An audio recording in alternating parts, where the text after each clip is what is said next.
man. Your show's gonna be awesome, bro. Show's gonna be awesome.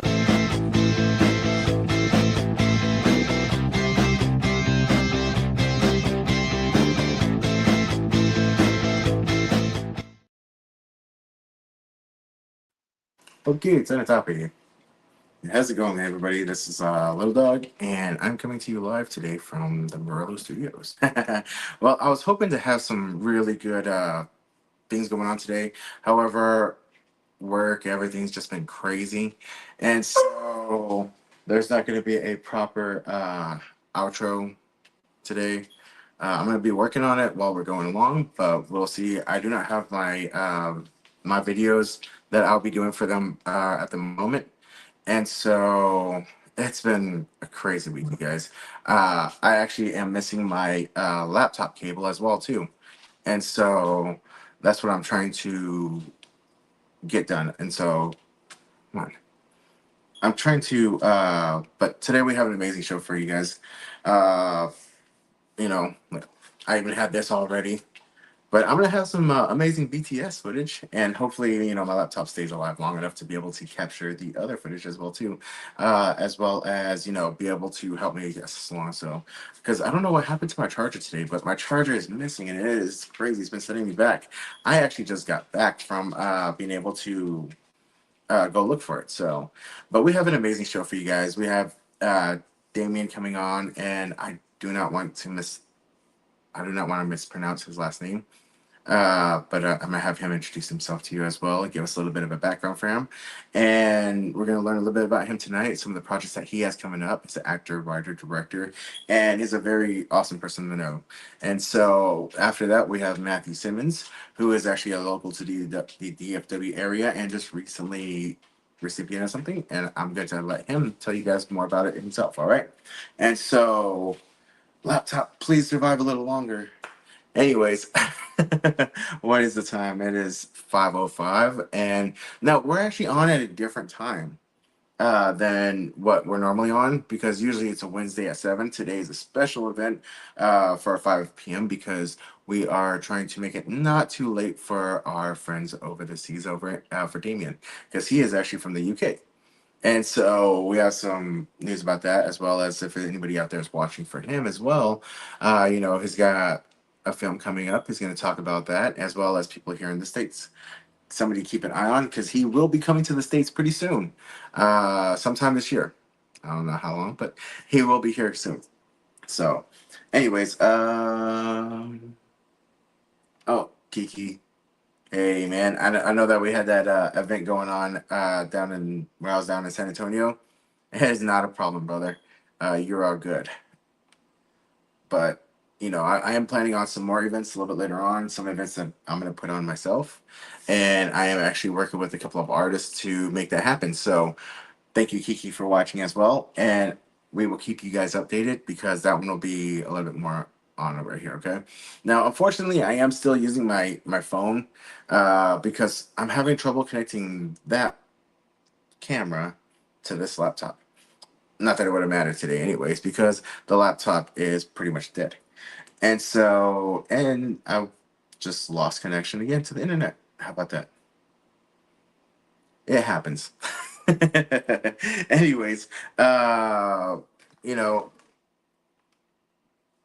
it's going to be a great night still, and we're going to have a great show. So, I'm not going to have all the cool stuff for you guys that I usually have with the intro videos, the outro videos, because my computer seems to be having some issues today. And I'm not entirely sure what's going on with it, but we will still continue because my phone, I use the 5G on it. And that's probably why I run out of data all the time. Oh, you know what? Let's connect here. And I don't have that password. So, but hey, if you're watching, can you bring me the password? Anyways, you guys have, you know, I've been up to a lot. Okay, went down to San Antonio, checked it out, did a couple of camera work down there. Still working on the footage. I have a lot of stuff that I got to go through. It's taking up a lot of memory, so everything's good. But one thing that I'm trying to do is I apologize. I'm sweating in here. Because I'm using the iPhone, it doesn't allow me to use this mic. This mic is actually recording to another device that hopefully I'm going to have some pretty sweet behind the scenes footage on. Uh, if I ever actually turn on the mic. But I do have the other camera rolling over there, and that's going to be pretty sweet. So big ups to that. Now, I'm hoping that there's somebody watching. His name is Dick Ellert. Happy birthday to you, by the way. Today is actually his birthday. So Dick Ellert is known as the artist back in Missoula, and he is actually the gentleman who does all these beaded hats. Check that out. Here's another one. Look at that. And so he is known as the artist, and up there in Montana, these hats actually sell very well. Look at that. Very nice quality. And so, his work is available for order if you are interested. We have a direct link to him. Now, here's one that's actually kind of interesting right here is that, see this one right here that's beaded? Now, this one I actually used as a prop on a set with Dallas Film Hub. And you can check it out on IRM Films. So go ahead and go check that out. But yeah, I've used this in some of the films there. And so if you guys are interested, once we get to 100 subscribers on YouTube, we will go ahead and see about, raffling that off. That'd be kind of cool. If you guys want, I'll sign it in white marker too. Anyways, very excited to be here tonight.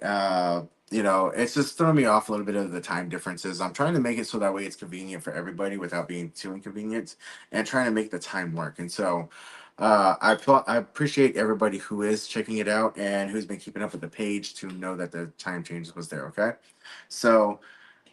Sorry, I'm just making sure this is recording because for some reason I do not have internet connection on the laptop again, which seems to be plaguing us repeatedly. Anyways, so I'm so glad that this is connected to this right here. But I am actually kind of burning up because I did turn off the AC units because the microphone on here is very sensitive and will pick up the AC units. So I turned it off. It is kind of hot in here.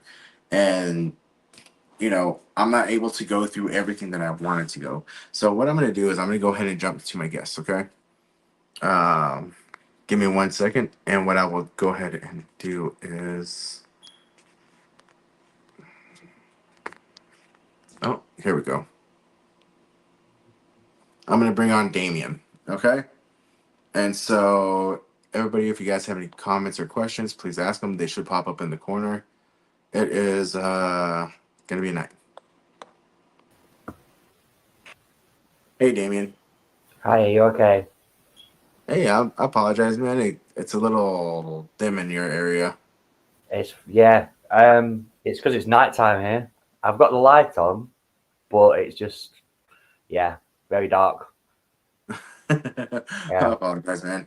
It's been a crazy day. I've been super busy, and work has been kicking my butt. yeah. I've been But training for my next film that I'm in and getting props ready for the next one I'm filming, actually shooting. nice, Yeah, so I've been busy myself.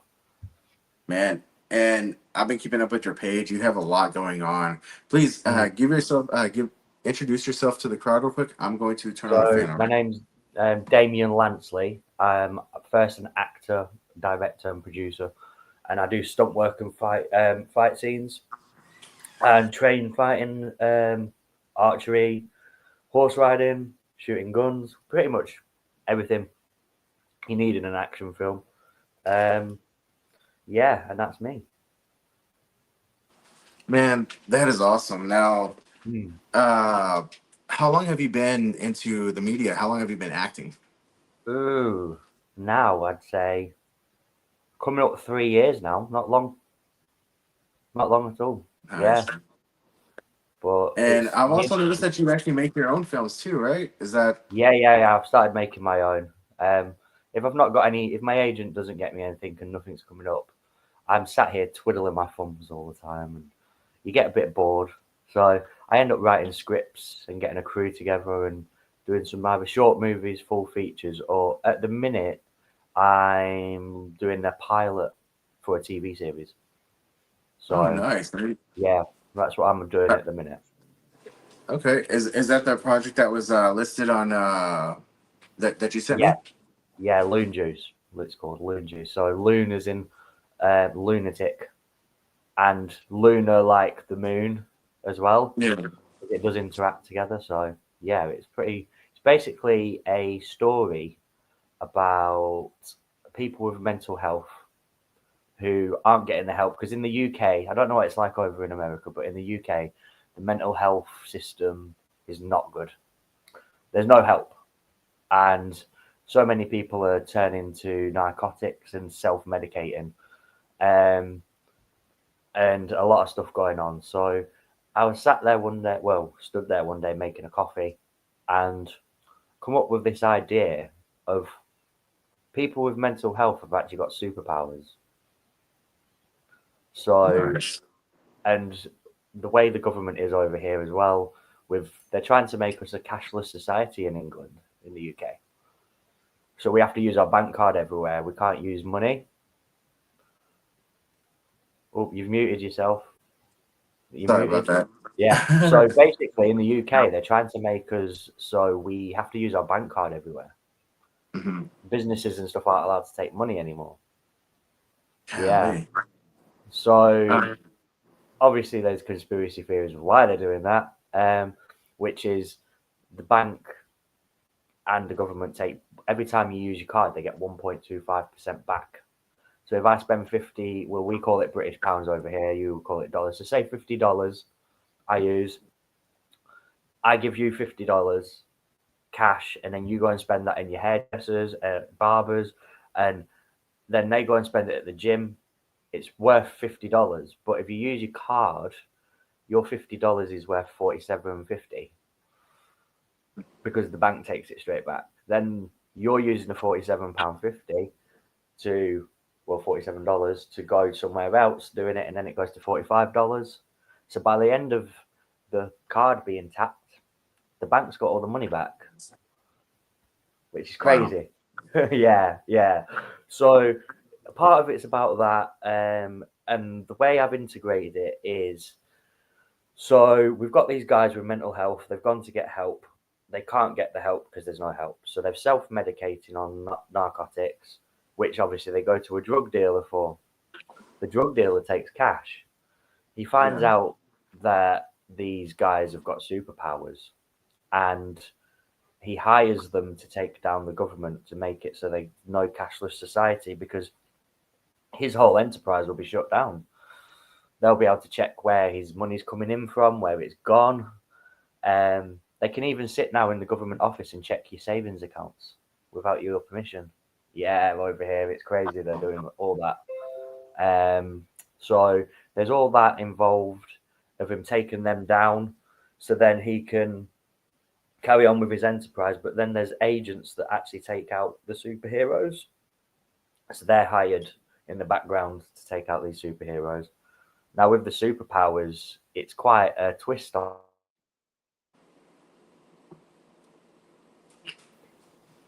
I'm sorry. Oh, you're frozen. Hang on. Did I freeze or did you freeze? I apologize. Don't want to click. You're frozen. Oh, there we go. It's loading. Am I still streaming good? Yeah, you're back. You're back. So, have you Oh. ever heard of schizophrenia? I apologize. It's been a crazy day. So, Yeah, uh, yeah. but anyways, man, that's actually a very interesting concept, and that's crazy about the money because I Yeah. remember a few years ago they did it was like an experiment kind of thing, but I think that they Mm. were trying to do it there first. But you remember Nigeria was forced to go cashless. Yeah. But they're doing it a lot of places. Oh, So, but yeah, so part of the superpowers is like schizophrenia. I don't know if you've heard of that, but they yes, hear voices and stuff. yes, So they actually hear in people's thoughts. Somebody who's got anxiety, who's walking down the street, thinks, "Oh, someone's going to jump out and do this, so I'm going to react this way," and that they're actually predicting the future. So yeah, it's like a good twist on it all. And I think I've got someone with ADHD, so their reflexes and the way that they see things is completely different. They're a lot faster than everyone else. And then I've got another guy, an actor who sleepwalks, but he's actually teleporting. Oh, But he nice. doesn't know he's teleporting yet. So that when he figures it out and controls it, it's going to be great. Yeah. Yeah. Man, So that's pretty awesome. I came up with that over. Said I was making coffee. I just thought this is a great idea, and I think I've written the script in 2 days. I wrote the script in 2 days. It'll be about 35-40 minutes long TV pilot. Man. There's a lot of work goes into making a film. I don't think people know like how much you've got to get the whole crew together, whether they fit the character that's in your mind. You've got all your locations that you need to do, weapons, makeup artists. What else have I had to get? I've had to get a choreographer in, fighting choreographer in, who can teach knife throwing as well. All the props. Yeah, so it doesn't stop. And then because like like when I was doing, well, I've written one bomb, but we're not doing it yet. The time difference between me and you, so a lot of them was from Nigeria, America, and everything. I was getting messages at 1 o'clock in the morning, so I was like, but to them it's like 6. Yeah. So I'm like, I'm in bed, I'm going to sleep. Yeah, so it never stops, but it's fun. I enjoy it. Yeah, and everybody kind of comes together and becomes like this little film family thing, Yeah, definitely. And then the fact it's the first episode, so the idea of it is obviously do the first episode, which I've paid out my own pocket, get that out there, and I've actually been invited to Comic-Con in the UK to do Q&As. So I'm going to obviously discuss, because it's a superhero thriller, and discuss that on there. And there's a Hollywood director who's coming, so Nice. you never know what could happen with it. But obviously I'm going to be looking to make 6 to 7 more episodes, Mm-hmm. and then I'll distribute it, so it could be on Tubi, Netflix, and Amazon. And then if it hits off and it makes the money back, then that's when we make the next season. But that's why you see, if you've ever watched a TV series and it's only got 8 episodes and you never see it again, that's because that's how it works. Is they'll go, right, I love this. We'll invest 500,000, make the rest, and then you don't make that money back to give them, and the plus profit on top. They just scrap it and say, well, it's a flop. We're not going to do it anymore. Wow. But then you get Big Bang Theory, who went, pew. It's crazy. So you never know what could happen with it. But I think I've not written any of the rest of the episodes yet, but I've got an idea of what I want. Nice. Yeah, I've got an idea what I want and where I want it to go. So we can see what happens. Dude, that is awesome. Yeah. And I know I've been watching, a lot of other stuff that you've been doing as well, and you're doing a lot of the really good things too as well, because like one of the big examples that always comes up on the show is like, Sylvester Stallone, a lot of times he wasn't really getting a lot of roles, so what did he do? He made Rocky, right? Yeah. And that's what, and now it's a cult classic, Yeah. And then now they've turned it into Creed now, haven't they? Where he's involved in that. But do you know the story behind that, Rocky? It's crazy. So he'd written the script, and he'd come from Italy over to America, didn't have anywhere to live, and he'd taken it to Hollywood, and they were going to buy it from him, and he said, no, you can buy it from me, but I want to be the lead character. Nice. Because then he obviously did a deal that way. He actually sold his dog so he could feed himself, which went into a dog rescue. And then when he made his money off of Rocky 1, he went and bought his dog back. Yeah, it's crazy. And then he obviously made the franchise, didn't he? I think, how many is there now? 7 or 8 of them? Yeah, it was like 8, I think. Like that. And then 3 Creeds. Yeah. So, but yeah, he originally was going to sell it, but he didn't want to sell his script without him being in it. Man, that is awesome. Yeah. And which is so it's probably cool. if I got offered that, I'd probably do the same and want a percentage. I want to be in it plus my wage plus a percentage of royalties because why not? I I don't know have to have. it's a great deal, right? Yeah, yeah, but you still want to have control over the script because Hollywood could ruin it, couldn't they? They add stuff in that's just not realistic. I want Yeah, it to be quite realistic of what's actually going on in the world for sure. rather than making things up. Yeah. Well, So, I mean, it's pretty cool to see like your creative side flow, right? Because mm, uh, I've been kind of writing a little bit here lately as well too, yeah. and it feels really good to get back into it. And so, whenever you get into that, how do you ever lose like focus? You know, how would you bring yourself back on track if that were to I happen? do lose focus. Only when I'm distracted. So I don't have a console anymore or anything like that. I got rid of that. I don't have a girlfriend anymore. That was a big distraction. So when I used to sit here, it was a very big distraction. I used to sit here writing scripts, and I kind of have like a conversation in my head Hmm. with myself. So it's a kind of like I was saying about the anxiety thing, where you kind of make a scenario and you're trying to predict what's going to happen that's probably never going to happen. So say if I wanted to write a kitchen scene of me and some guys in the kitchen, I'd imagine that person, and then I'd start a conversation, and then I'd react. I'd write down how I would want him to react. Hmm. So having anxiety, and it's not actually a bad thing. Having them sort of things isn't. You can use it as a power, like I said, like a superpower. I use mine a lot. I have sit there and I think, right, well, if I walk into this room and I say this to this person, how would they respond? And Hmm. that's part of your script. That's part of the conversation and the dialogue. Um, if I walk down this back alley and two guys jump out with a machete, how am I going to react? Now that's a fight scene. But you can easily get distracted, and there's life like you've had a busy day. Life gets in the way sometimes, um, and sometimes you write a bit of a script and you go back a week later and you go, that doesn't make any sense because why have I put that bit there when this hasn't happened yet? So now I need to move it about. It made sense at the time. So then you've got to relook at it sometimes, and relook at it again and again. That's what I literally do. But I need complete quiet when I'm writing. Nice. Yeah. I've I've kind of experienced that too. The first one that I started writing, it was gonna be just like a little 10-minute video, Mm. and so I started writing it, and then I started reading it again, and I'm like, wait, that doesn't make sense. Yeah.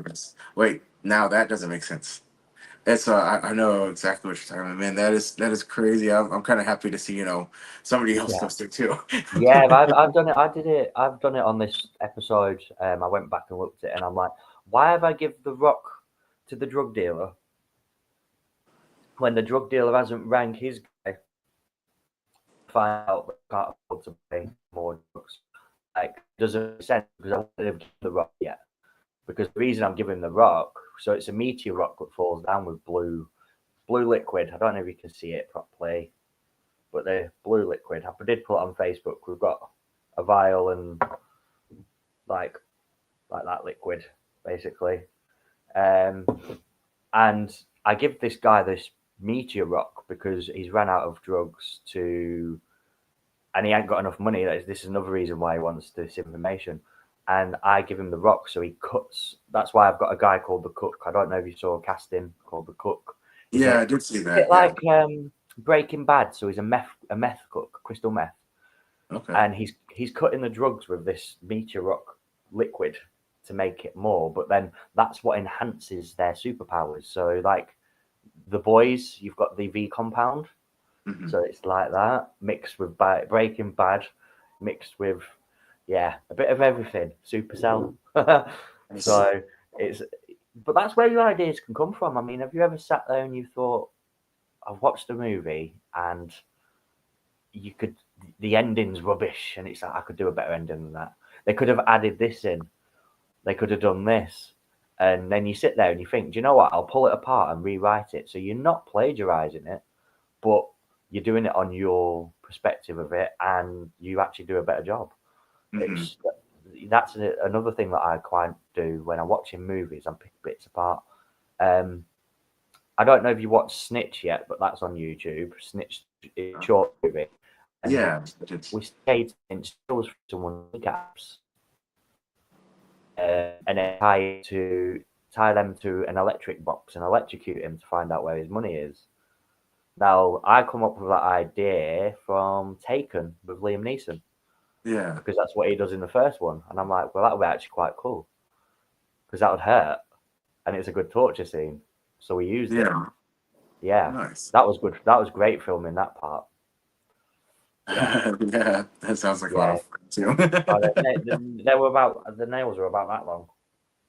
Straight bump into his knees, yeah. But obviously that wasn't real. Yeah. It's the way we No, film, for the way sure. we film it, the way we film it. Yeah, That is which was pretty really cool. interesting how we filmed it. I got a really great guy on set that day who taught me a lot of stuff of how to do things like that.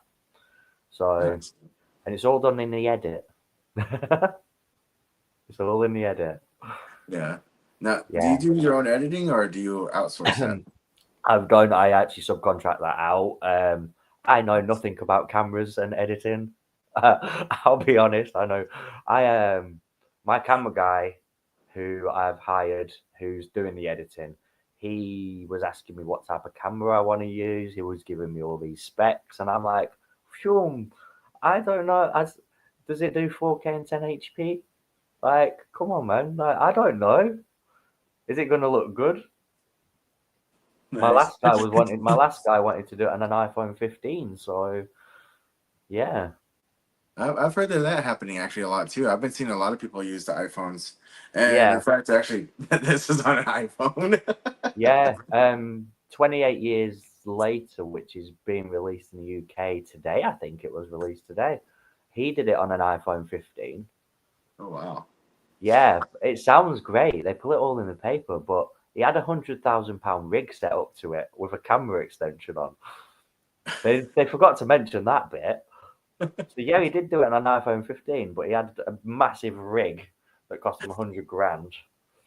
Dang. Yeah, I might as well just get the and the camera. phone's like that big or compared to what it's stuck onto. It's like tiny. It's crazy, but All of that for an iPhone. yeah, literally. Would have just bought a camera.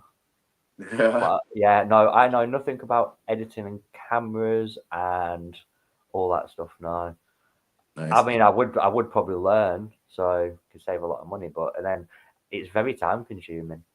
Oh, very.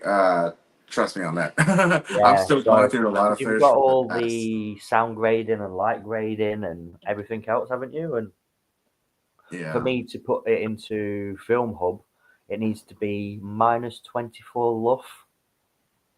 I don't know what that means, but that's what they emailed me back, saying that the sound needs to be minus 24 luff for it to be compatible. Oh wow. Yeah, so there's a lot of stuff goes into it. Dang. Yeah. See, I only do a little bit of editing, and I even find that a little extremely time consuming. You know, my computer's running low on battery, but that's what I was gonna do, like the end title credits and everything on, and then work kind of got away from me. And then whenever it came to trying to get to the editing, I was just like, I would try to get to it, but it would get really late, and then I'd get super tired. And then I was trying to edit some of the other stuff that I had a lot of footage of, and it's just too much. I would love to subcontract my editing out. Yeah. I mean, over here it varies. Obviously, it depends who you get.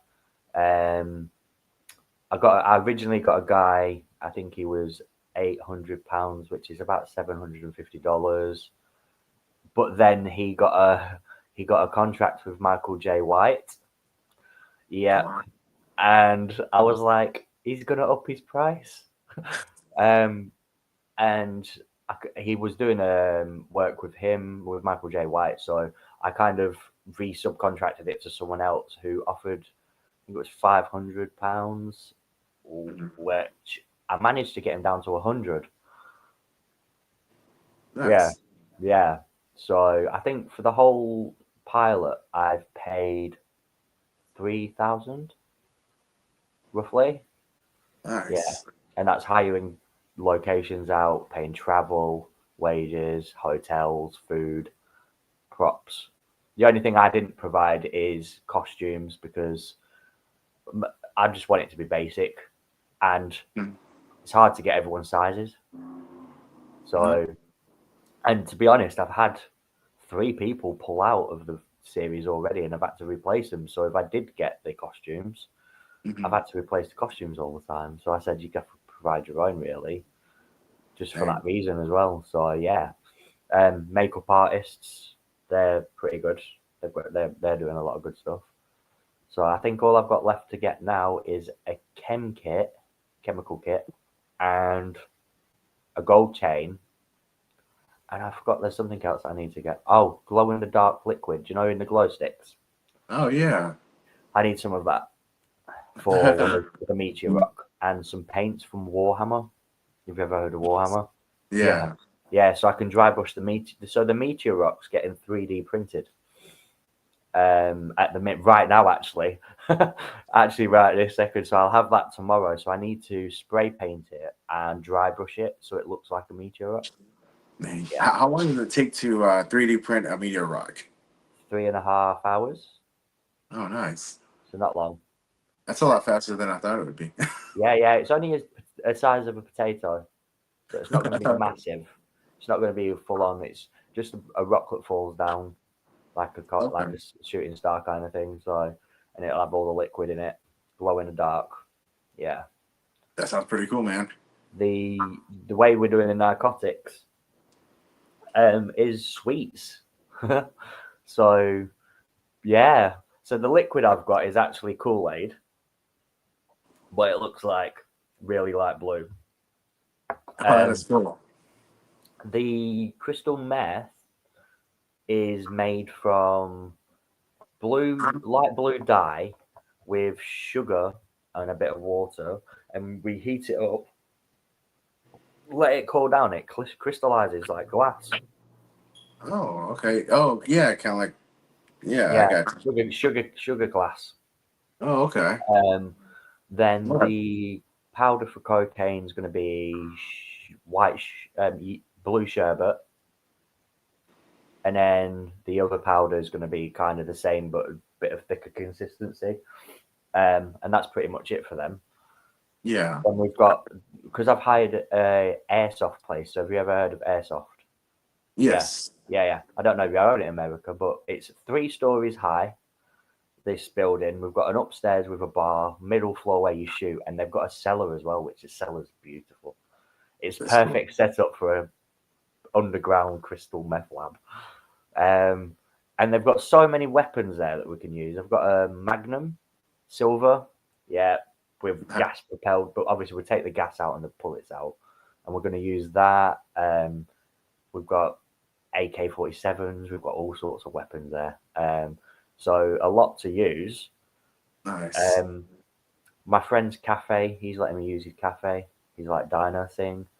So I'm getting that for free, which is pretty good. And then I hired some officers out as well for the doctor's scene. So obviously when he's doing the assessments at the beginning and stuff like that. So yeah, it's pretty much, it's all scheduled. It's all done. Everyone's had Nice. then have they got any allergies for food things done? And so much hard work. NDAs being sent out, contracts were being written up. Yeah. So a lot of work goes into it, and it's not even been filmed yet. It's like I've still got a week and a half.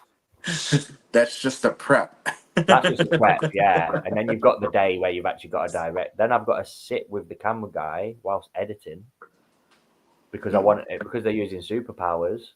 I want it a certain way, so it needs to be right. And the only way is me sitting with him and saying, right, this is what I want. So that's another 2-3 weeks. Yeah, Man, that's that is a lot of work. You're super busy. It sounds like you Yeah. like what you want. Then then I'm chucking the gym in. I've got fight training. I'm trying to sit 6 meals a day down me at the minute. Yeah. So Yeah. when do you sleep? I'm just playing. I don't sleep. I probably have a nap during the day. Yeah. That's about it. Yeah. Usually when I'm on set waiting to actually film, I actually sleep. Oh, I'm nice. known for that. They'll find me in a corner somewhere. You know, I'm known for that. I've Here's literally napping. every single time I'm like on a settee or in a bar booth. I slept in a It's bar like booth last once night. or You go power twice. nap. No. Yeah. They're like, you on set in 5 minutes? Okay, get me up. Let's go. Do what I got to do and then go and nap again. Yeah. Yeah, it's fun. But then we've got one bomb, haven't we? What we've been that's on hold at the minute. Yeah. Just for obviously investments. Been hard to get hold of for that one. That's the only thing we struggled with. The rest of it's been great. Mhm. We've actually recasting the lead character in that. Oh wow. Okay. Yeah. So we're gonna have to take a step back and relook at that after I come because when I come to LA for Okay. 5 weeks. I think I'm there for 5 weeks. Yeah. Yeah. Filming a feature role over there actually, which is great. Congrats on that, man. Yeah. Breaking what it's called breaking point, I think it's called. I'm just still waiting for the rest of the script and my flight. I've got everything else sorted. So I'm in a villa for 5 weeks, which is great. But apparently it's going to be hot next Yeah. month. Next month, I don't know. I heard that you're also coming to Texas too, aren't you? I'm not anymore. Me and the director are not speaking anymore. We kind of went our separate ways nicely after we filmed Snitch. Oh, Yeah, well, yeah, we'll have another one that we'll have you come down to Texas for, okay? yeah, definitely. But yeah, I was going to come there. That was in July. That was in July as well, wasn't it? Yeah. Yeah, it was I'm meant to thinking be. of Yeah, I forgot. I actually forgot about that one. But no, we kind of went our separate ways. Yeah, it just weren't working out. I think we clashed a little bit because we become really good friends as well. And then it was just like personal life and work life doesn't really kind of mix very well sometimes. Yeah. And yeah, he's a nice guy. He does good work. We just said, look, after this, I think we're going to go and do our own thing. So I've kind of gone off and done mine, and he's done his, yeah, which is fine. But then I've picked up some other big roles. So you've muted yourself again. Sorry Oh, about that. I was you're muted. communicating. I didn't want to interrupt you talking. Yeah, yeah. So yeah, I've picked up other big roles and doing like I said, I'm just doing my own stuff now at the minute. Now, how were you able to get the LA role? That was through my agent. That was through Venice. Yeah, Oh, nice. yeah, Oh, okay. I did see yeah, him yeah, post yeah. up for that. Because I didn't Nice. realize. I don't know if you know it as well. So do you know the e-Talenter that we're on? Yes. That you actually had to check the emails on there. Yeah, I've I seen thought that. they'd just come through to my normal email because it was linked. And I've Mhm. gone on there and I had like 20 messages. And half of them was from last year. And I'm like, damn, I missed that audition. Maybe I should check this every day. So yeah, I check it every day now. I landed a role over there. Nice. Yeah, that's awesome. I did see you. I did remember seeing you on that he submitted, and so I was like, hey, I hope he gets it. So I'm glad Yeah, that yeah, you did get, man. yeah. I've been Congrats. submitted for quite a few now. Mhm. And I've got the messages to do auditions. I've just obviously I haven't read. I didn't know that you had to check through that because we use something over here called Spotlight as well. Yeah, I'm on that too as well. Yeah, and Spotlight it just emails me saying that we've got a role for you or some such and such as messaged. Mhm. So we kind of pick it up that way. And we've got a Star now and Mandy and stuff like that, and they Nice. do the same. So when I went on there the other day I was actually updating it. I was changing some pictures and putting on extra films and TV series that I've been in, and I noticed there was a message bit in boxes. I'm like, oh, what's this? And then yeah, I had loads sat there.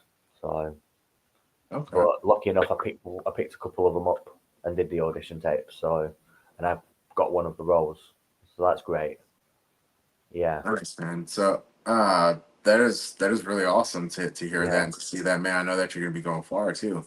Yeah. You know, you've been pushing really hard, which is starting to Mm. pay off, and so that's what Yeah. everybody doesn't understand it. It takes a lot of hard work and a lot of perseverance on your end in order to make Mm. it to the next Oh step, yeah, right? definitely. It's a lot big toll on your mental health as well. Like, I don't know if you've ever had it where you've been on set for a week or two and then you come home, you've got nothing to, you've got nothing there to do. So then your time's like, what do I do? You're like, they call it movie blues, I think they call it. And it's like when you go on holiday and you come back and you're like, I want to go on holiday again. It's the same thing with filming. Yeah. And that's why I started doing my own stuff, because I was sat there and I'm like, what do I do? I've been to the gym, it's been 2 hours.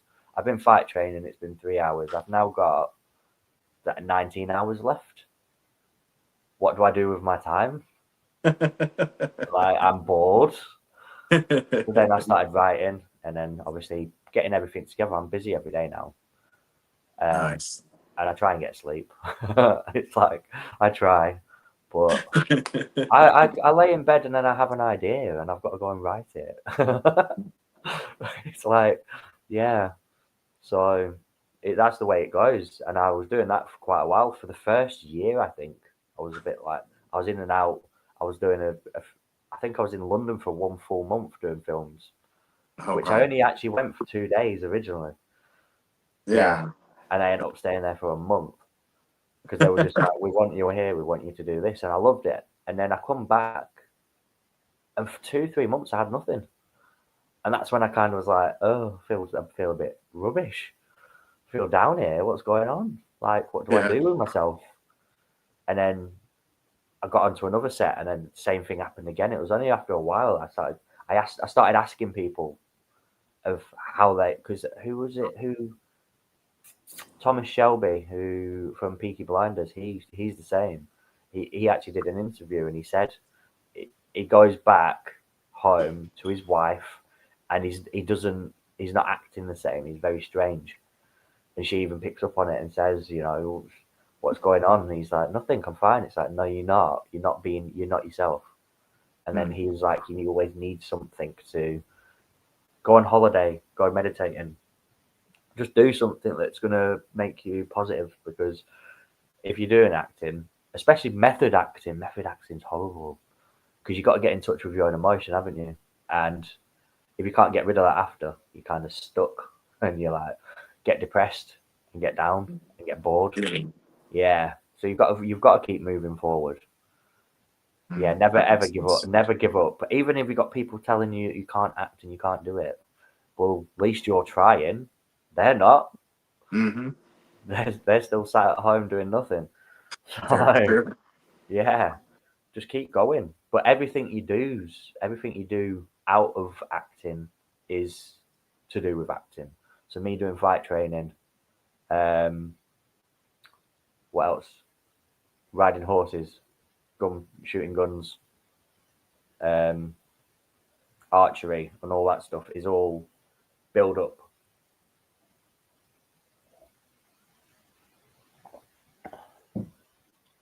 Oh, he's gone. He'll be back in a minute, guys.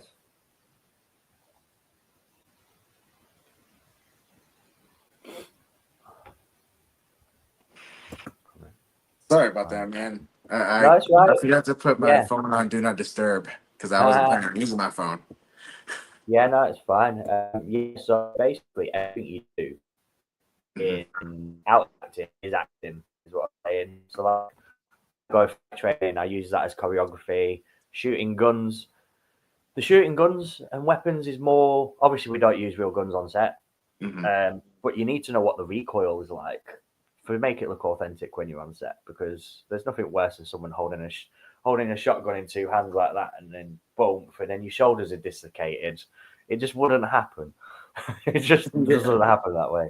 There's nothing worse than watching a film and they just hold. I think Rambo is one of them where he picks up the minigun with one hand, or is that Arnie that does that? And he's like boom, boom, boom, boom, boom, boom, with just shooting it. And you're like, you can't pick a minigun up with one hand for one, and two, it's just not going to hit a target, is it? Like, come on, be realistic. The fight scenes, there's fight scenes I've seen that are ridiculous. Some guy uppercuts a guy, it's in there, follows all the way through, and the guy just gets knocked out. And I'm like, well, you've hit his nose. The nose bone will go into the brain and kill him. Like, come on, man. When you're writing something, you need to think about all this stuff and do it. When you're acting as well. Horse riding is a good one to do. I bet you a lot in Texas. You've got that everywhere, haven't you? Over here, we're very far between over here to find somewhere. Yeah. And then archery, I do archery as well, which I've only just started recently doing. That's a lot harder than I thought it would be. I thought it'd be easy. It's really not. I mean, I can hold the bow now, but actually hitting the target, and the way the wind's going at the same time, and right. So I think it took me 4 hours to hit a target once. Nice. Have you hit your forearm yet with the string? No. I did when I first started. Oh, it's really loud. Sorry.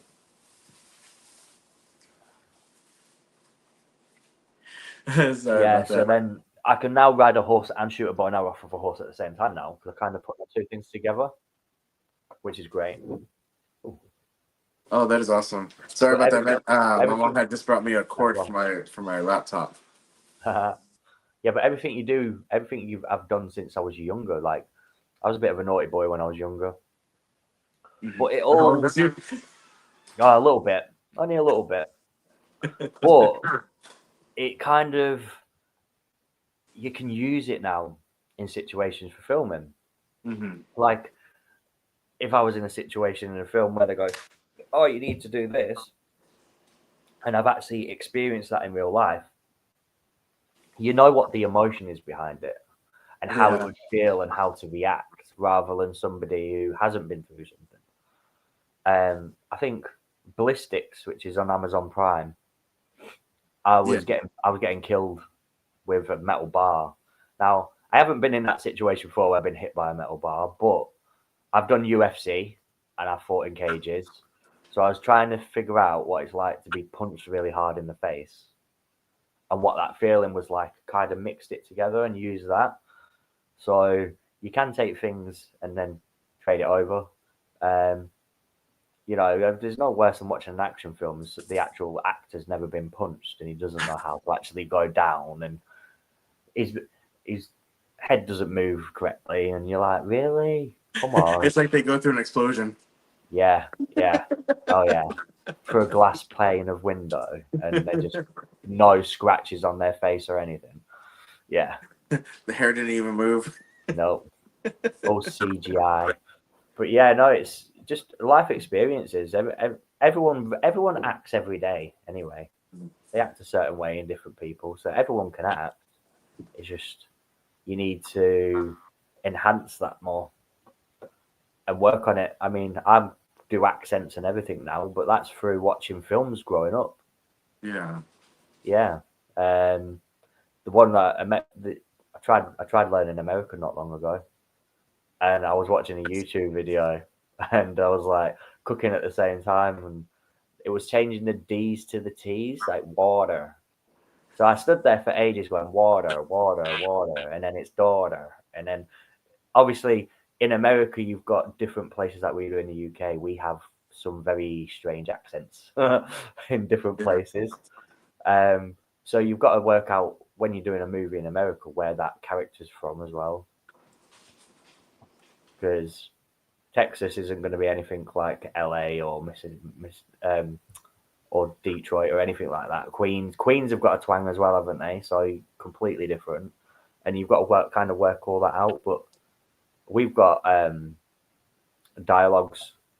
voice dialogues over here, accent dialogues, like and dialect coaches basically, and they'll teach you. Yeah, but they're expensive.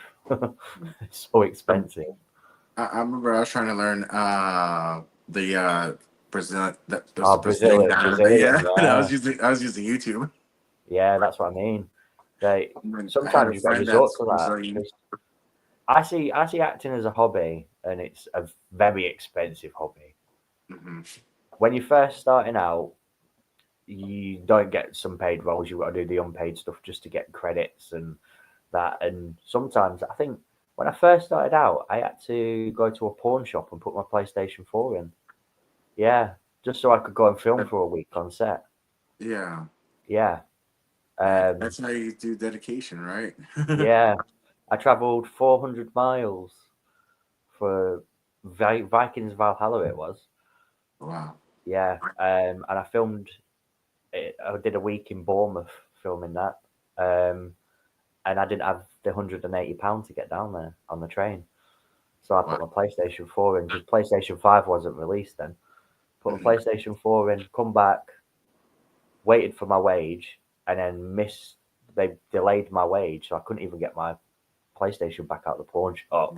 So that's why I ain't got a console, because I kind of just left it. I thought I don't really need it anymore. Yeah, there's times I've had to do that. But then I started getting a bit more tough. I was like, well, if you really want me, you'll at least pay my travel to get there. But if you can't, I hope you find someone else. And then usually within 2 hours, they'll message back saying, how much is your train? Yeah, usually. Nice. But you got to be a bit tough. But with the acting as well, it's more networking these days. Who you know, not what you know. When you're on set, try and work out who's the best person to have on Instagram and talk to. And usually it's not the director, it's the other actors, even the makeup artists half of the time. Some makeup artists have got me quite a bit of work. Nice. Yeah. And you'd be shocked. Because if you do a good job and you're nice to them, they'll recommend you for another film. Oh, that is really cool. That's how I ended up in London for a month, because I went for 2 days, and they were like, oh, we really like you. We've got this other film coming up. Do you want to do this? We'll pay you. We'll book you in a hotel for a week. And then I did that. Then I ended up doing the trailer for the next film. Nice, and then, man. Yeah, and it was cheaper for them to keep me down there than it was to send me home to come back to be in the second film. So they just kept me there for a month. Man, that is cool. Yeah, so you never know what's going to happen, who you're going to meet. Like I met a guy on set. It's not released yet. It's a film called Geezers, real geezers, like London geezers. Yeah. And he was in the new Batman with Robin Pattinson. This guy, and I was like, really, was you? And he's like, yeah, I'm gonna have to rewatch it. But we become really good friends. Then he invited me to Gloucestershire, which is in the UK, to film a short movie called Jacked, and gave me a free course as well of Nice. how all the camera angles work and movement. So 10 steps, I think it's called. How you can walk faster. If you've got a limp, the faster you walk, the more limpy you are, kind of thing. And it was really interesting. I got a free show reel and headshots as well. I had to pay to get down there, but the whole course would have cost £1,500, which is about $1,400. And I got it for free because I helped him out. Yeah. So, you can get headshots, reels as well, which are expensive. They can be very expensive. You know that yourself, how much they could cost. Oh, yeah. Those can get up there. Yeah. And I apologize. This is for some of the ones just joining us because, normally here it's 7 o'clock, but I did put on the advertising. Not 7, 5 o'clock. It's my fault. It's because it's nearly 12 a.m. here. Exactly. It's really, really late over there, and I don't want to be too inconvenient. No, it's fine. But yeah, it's, a lot of work goes into films. A lot of work goes into actually getting a role in itself, doesn't it? Oh, yeah.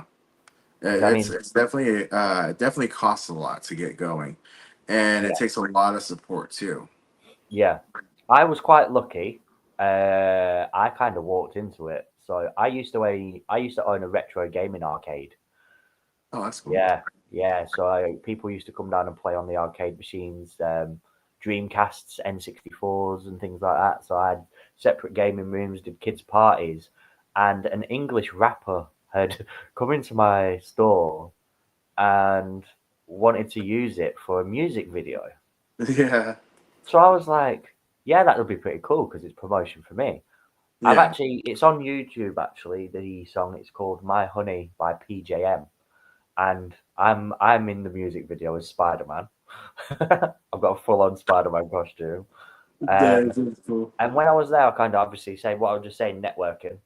So I got all loads of different actresses' Instagrams. And then I sold that business for $250,000, I think it was, and then moved. And when I moved, I moved to Blackpool, where I'm based now, and something come on my Facebook about a thuggish-looking vampire, and it was one of the girls who was the actresses from the music video. So jokingly, I just commented going, I could do that because it was local. Yeah. And they went, you'll be perfect because of the tattoo. And I was like, I was joking, but okay. So I went and did that. And then I smashed that role. Funny story about that role. So I had a white muscle fit top like yours. Yeah. We were covered in blood head to toe. Me and this other guy. Just poured blood on us. We were just covered like we'd been in a massive fight. And when we left set and it was a wrap, we'd gone to the gas station to put petrol in and get some food. Still wearing the clothes that we were wearing from set. Forgot there was blood all over us. And the guy behind the register went, are you two okay? Have you been fighting? And we're like, no, we're fine. And he's like, you're covered in blood. And we're like, oh, yeah, no, that's not our blood. And we realized what we said then and was like, it's fake. Like, we had to explain to this guy before he rang the police. Yeah. So, it was hilarious. But then we forgot, from that, I got a role in a movie called Killing Rainbow that's getting released this year. Called character called Melon. It's quite a good role. Nice. I got to use an MP5, I think it's called, weapon. I got a few dialogue lines in that. Then I got passed on to somebody else and did Ballistics, and then I did Deadpool Wolverine, Vikings Valhalla, and then Death Does Us Part. It's an English one, and then is a zombie comedy. And then I went on to, I think it was Deadlift, it's called. Yeah. Which is the second one. Then a TV series called Realm. Did a few of my own, did a few others. Man, And that's then, cool. kind of gone boom. Man, that is actually really, really cool. So you've you done can a do lot, it. man. You can get picked up. Yeah. Right place at right time, I think. Half of the time. Okay. And So- so there's some people from Mixon now.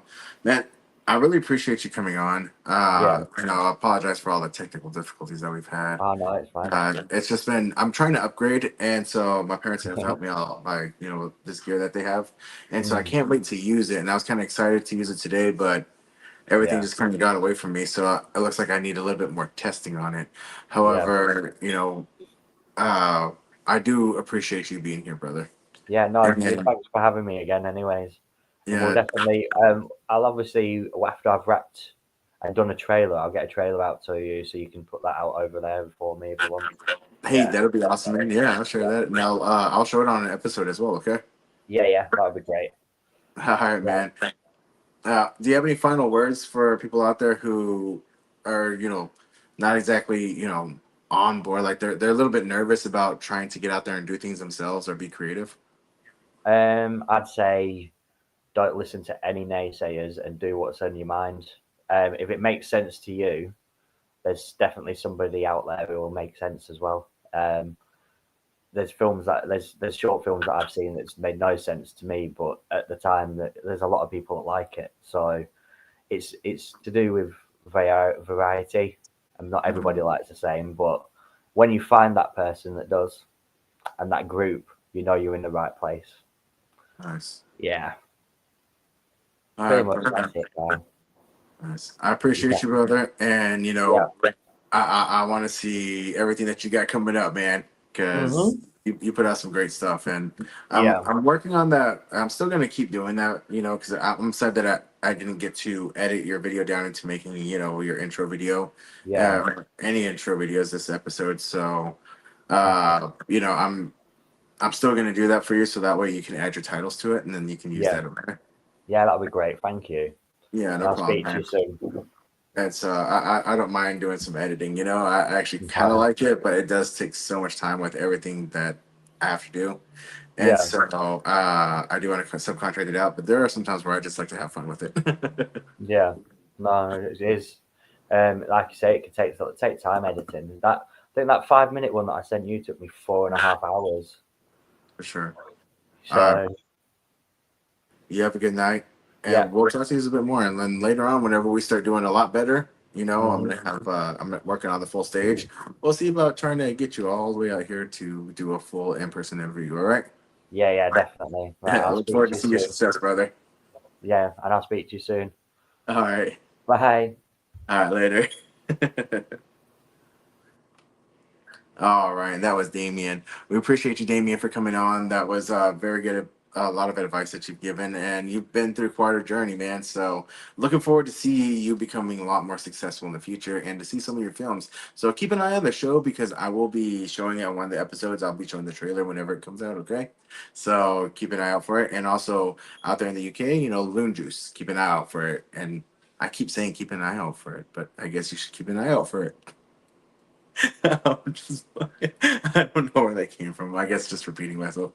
Anyways, our next guest is is Matthew Simmons, and he's a very awesome guy that I met during the Dallas Film Hub.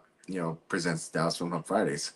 And so it's a pretty awesome networking event that we get to do. And actually, since I'm taking a little time to throw them a little word, I guess I can show you their flyer and my flyer as well. So the number is on the bottom that you're going to want to contact for Film Hub Fridays. It's going to ask you for a photo as well as, your social medias. Those are just the screening process. So go ahead and go through that. And then, if all goes well, then we'll see you on a Friday evening as well too, where we all get to play around and see, be on film. So here's the flyer. I don't know if you can still hear me. However, the phone number is in the bottom corner, the 469 number. Can you see it? Okay. All right. Awesome. So we appreciate all of us. So reach out to the director and go ahead and join us this Friday, or if it's too late for this Friday, next Friday. We're always going to be doing that. It's a great networking event, and you never know who you're going to meet there. Just like Damien said, which is the gentleman who is coming up next. So without further ado, I'm going to introduce you to. Would you like you guys to meet Matthew Simmons? Hey, Matthew, how are you? Hello. Hey, what's up, my friend? How are we doing today? Doing great, brother. Man, it's always great to see you. You're always a really positive guy, every time I see you. Well, thank you. No, I love God, love people, and being negative and being bitter doesn't work. I've tried it. Being unhappy doesn't work. I've tried it. So I might as well just look at the positives. There's always a positive in everything. I have to keep learning that because there's always stuff that goes wrong, and life teaches you lessons every day. And I don't like some of the lessons, but you got to look at it. Got to take the blessings with everything. So yeah, and I just like to make people happy because everyone's going through something and you don't know what it is. So Yeah. that's just the best way to be. And so, if you wouldn't mind, give everybody an introduction to who you are. Yeah. So my name is Matthew Simmons, as you can see on the screen, but I am an actor, author, public speaker, filmmaker of sorts. I haven't produced any of my own stories yet. Currently working on a really fun idea that I want to get out there, but I've definitely been acting a lot for 5 years now. I've been blessed to do that. I'm a published author. I've published my own book, and I didn't bring it with me today. I'm not at my house right now. I'm at my parents' house, so I was just in town in their part of town picking up some things. So I'm like, well, let me do the interview here, but my book is not with me. But there's a picture of it that I think I sent you. And then, because that's usually when I say, here's my book. But I have a book that I co-authored, and I have a book that I have authored myself, and then I am a public speaker. I'm one of the rare people that actually likes to do that kind of thing. So yeah, so that's kind of me in a nutshell. A lot of fun stuff. I've actually got my master's degree right here on the wall. It has been hung up. All of my degrees and all that are at it's at my parents' house. I don't have any of that with me. It's like, okay, that's I don't, because when you live in an apartment, you don't put things on the wall, So Mhm. so I just, it's all here. You can see big sport. I grew up a big sports fan and a music person. So yeah, that's kind of, I love music. I love sports. I'm not really I don't really go to games anymore. I just like casually watch it, but I'm a big memorabilia. I like to collect collectibles, I love Nice. collecting coins, shot glasses. I don't drink alcohol, but for some reason I love shot glasses or little cups. They're just cool to put little things in. I love pennants. I love, autographed things. I just collectibles, toys, bobbleheads, whatever I can get that will be worth something, particularly Star Wars, and Yoda stuff. So I'm a big movie nerd, and I've become more of a movie nerd here lately. I love watching movies. I'm currently working on the Purge franchise. I'm almost done with that one. Then I'll go to another one. I just like to watch movies, study my craft, see what's out there, see what we can do, what stories have been done, what can we do, better, what should we not do again. Um, it's just fun to study the craft and study the history of Hollywood. So I don't know everything. I haven't watched everything, but I've watched a lot, and I try to watch what I haven't seen. So um, that's kind of me in a nutshell. Then we can kind of go more specific of what I've done, who I've worked with, what's my favorite, all that stuff. But that's kind of me in a quick glance. Okay. So I mean, I appreciate you. Now you've done a lot, and so I've been kind of. I like to look at people whenever I get things going, and try to invite them onto the show. And so, congratulations on your master's degree. That must have been thank you. Yeah. exciting. It was fun. It was a long journey. Started 13 years ago, and I finished it this past last month in May because I quit for like 8 years. I let people talk me out of it. And Yeah. so, but I went back, finished it at Hamilton University here in Garland. Well, in DFW for those that are, it's in the Dallas Fort Worth area. So, and then my first alma mater is Liberty University in Virginia. That's where I got my bachelor's degree. So those are my two alma maters. So Liberty and Amberton. So very Nice. blessed. And I know college is hard. I tried it for a little bit, and it wasn't for me. Yeah, it is. And It's so, difficult. congratulations. Thank you. Yeah, and I love school. I'm a nerd of sorts like that. I'm really good at it, but I'm not really good at paying for it at times. So that's the part that I really don't like, the paying for it. The doing it, I actually really enjoy school. I really enjoy learning. But yeah, but I've not been formally educated in film. I never went to school for, none of my degrees are in film. So my bachelor's is in religion. It's a seminary degree, and then my master's is a professional development degree. I started as counseling, then I switched it. So it's very much like life coaching, career development kind of stuff, public speaking, mentor. Well, I was in mentoring. I guess mentoring. I guess you know that kind of stuff, but not film. But when you go to films, you don't have to go to film school. So that's how I look at it. So, how did you get involved into film? Because that you have a very interesting class that stuff that you studied. How did you get into film? So it found me.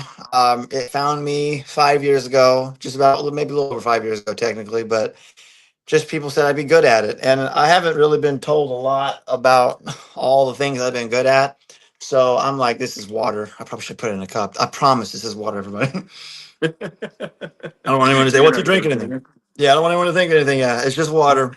Um, I started 5 years ago, actually during COVID. Well, actually, technically before COVID, but people said I would do vlogs on Facebook, and some of them were good. But I did. I would do these vlogs, and people were like, I think you'd be good at acting. So I'm like, thanks for enjoying what I do and my content. Not everyone did, but I definitely was starting even back then. I knew that I was supposed to do something like what I'm doing right now, talking, communicating. I've always had a good bent for it. I've always felt called, for lack of a better phrase, not to over spiritualize it, but I felt God called me to do this to some degree, shape, or form, or and actually in my life, several forms. So and ebbs and flows happen. Some things go up, some things go down, but everything just the calling stays the same. So it's always been in front of an audience or a camera, or just being in front of people. And I've always kind of been, and a lot of times not even trying to, just I've gravitated towards being at the front of rooms, being at the front of areas, being in the just being in front of people to Yeah. show love to people, not even to try or to bless people with my gifts. It's not even to be famous. I'm not trying to be famous the way people say it is, because that's relative. But I just want to bless people with my talents and gifts. So they found me 5 years ago. People said I'd be good at it. I pursued it. COVID is when I really pursued it, and it really locked in. So the rest is history. I said, let's go ahead and do it. One thing led to another. One networking connection led to another. I'm a big believer in networking, connecting. You never know who you're going to meet and when and where. So you always got to make sure that you do the best you can with what you got, and then God will bless the rest. So that's what I've always done. I can't do what I can't do, but I can do what I can, and what I can do is be faithful to the journey that I'm on and grow and learn from something. But every step along the way, there's always somebody that I can help and encourage, because I'm like an encourager. I like, because there's enough crap going on in the world and it's tough, and there's always someone that'll tell you what you can't do. I want to help you get there and say, what can we do to get there? I'm not a pie in the sky. Oh yeah, you can do it.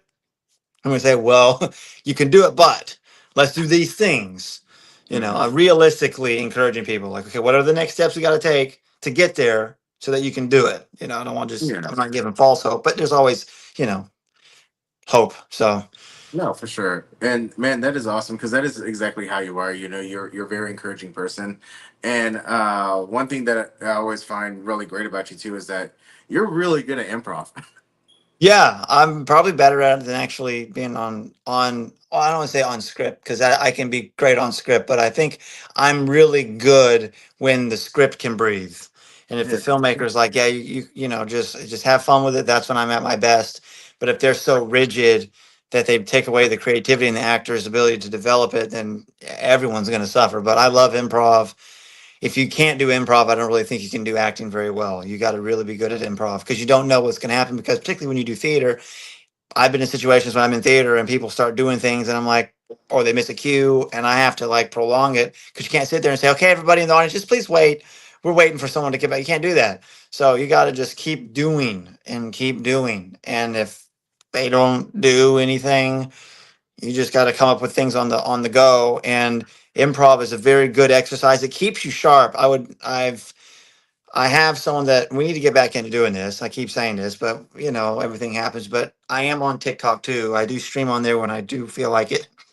Uh, but me and some people, we would do an improv exercise. We would do different improv things, and people would watch, and it was entertaining to the few people that would watch. And so the goal is for them to give us gifts so we can make money doing it. And some of them kind of got it, some of them didn't. Okay. But it is what it is. But we would do this game called the alphabet game. And so what we would do is we would go through each letter of the alphabet. We'd pick a topic, and then each person is, it's best if it's like 3 or 4 people doing it. We'd have a conversation about this topic. So we say the topic is, I don't know, going grocery shopping. So each sentence that a person says has to start with a letter of the alphabet. Hmm.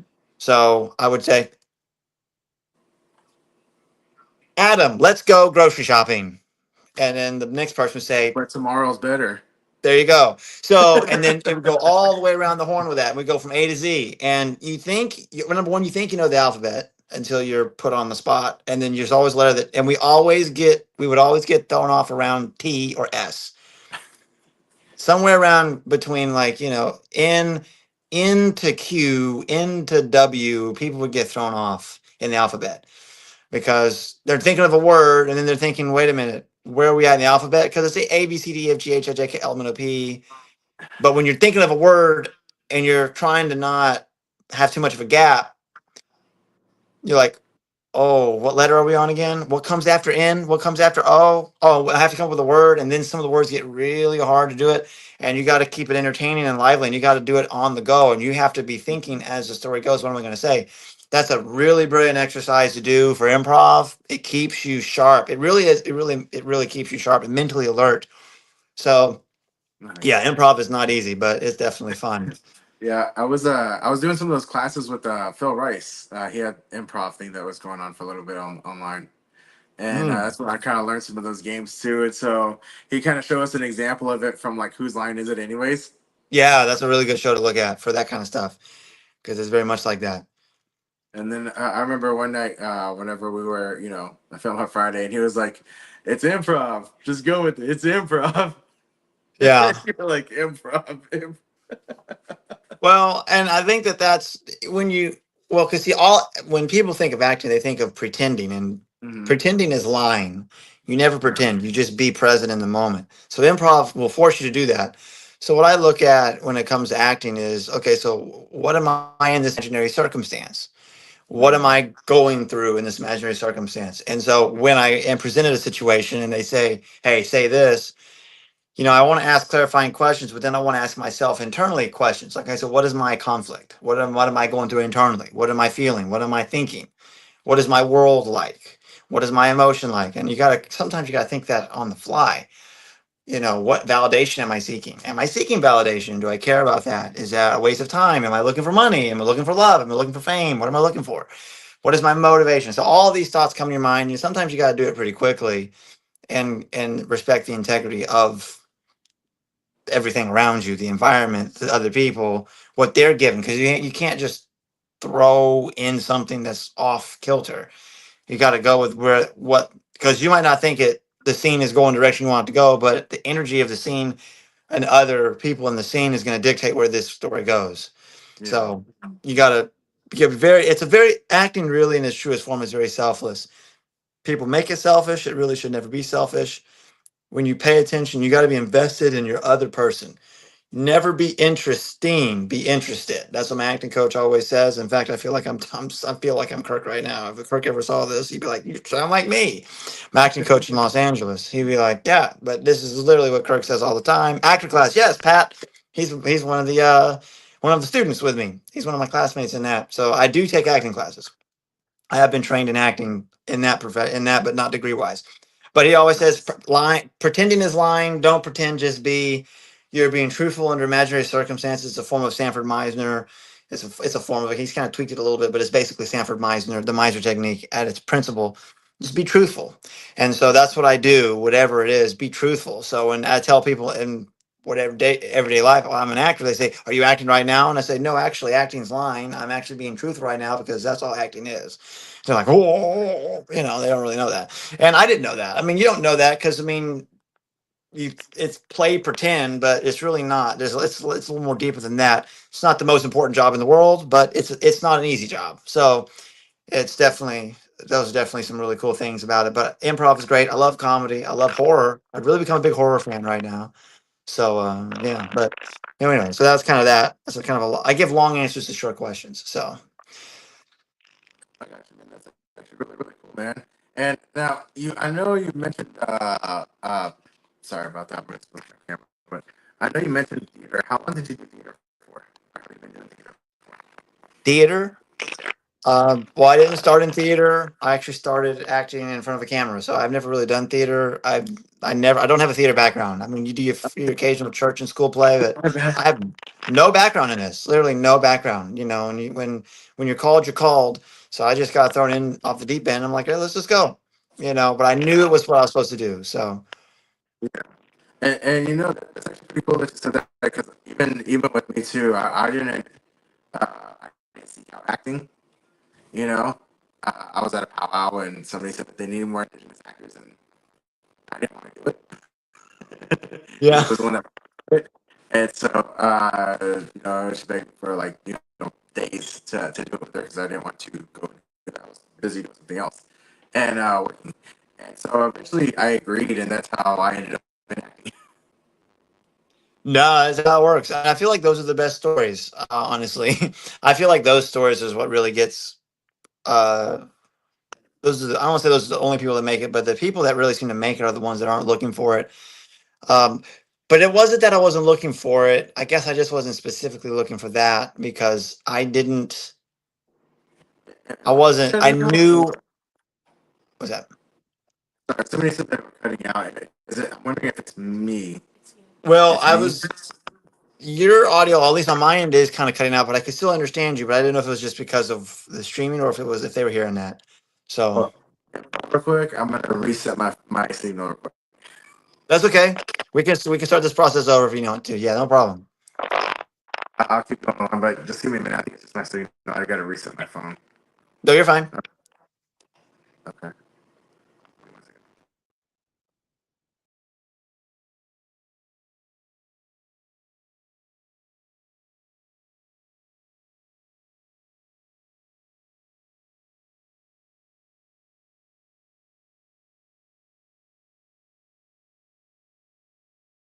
Oops, my bad. I meant that my audio was bad. I didn't mean that his audio was bad. Hopefully he jumps back in here in a second. But Matthew is a great guy. So I appreciate you guys letting me know about my audio. How's my audio now? A little bit better. Okay, cool. Uh, yeah, sorry about that. My signal's a little wonky. That's a technical term, wonky. And so I appreciate you guys sticking around. Still waiting for Matthew to come back in. Um, I think that I just reset myself, and I know that I didn't kick him out. I kind of wanted him to keep going forward. And for those who are interested in finding out about his book, this is his book right here. I'm gonna put it on the screen while we wait.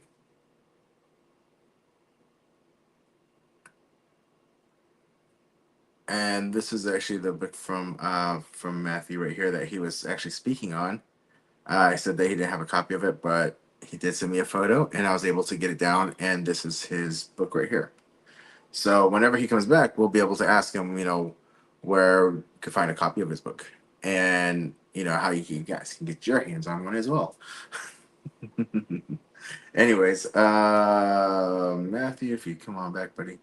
But anyways, we're gonna keep going forward. There were a lot of things that I didn't get to say earlier that I should have been able to say, and there was one thing that I brought up earlier, before people were on, was that there was a birthday today, and it was Dick Ellert. It's his birthday, so happy birthday to you, sir, as well as the artist that's behind us right here is known as the artist.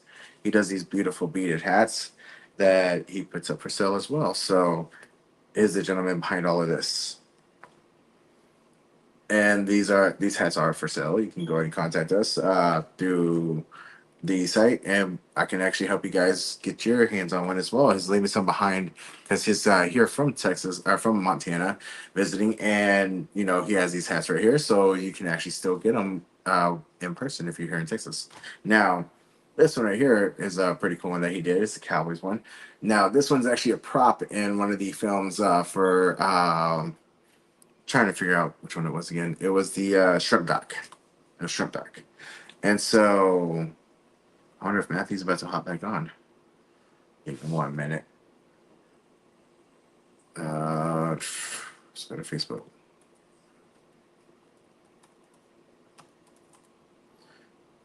And so I apologize. Like I said, I'm gonna play with my my system a little bit more, try to see if I can get things smoothed out, so that way, some of these things tend to happen. So uh, appreciate you guys sticking around. Thank you very much. No problem. So waiting for Matthew. But anyways, moving on. I'm not exactly moving on. I mean, it is 6:26 p.m., so we've been on for about a good 30 minutes. Matthew has actually been a pretty cool one. I did want to talk about Dallas Film Hub a little bit. Every Friday around 6 p.m. we meet up, we network.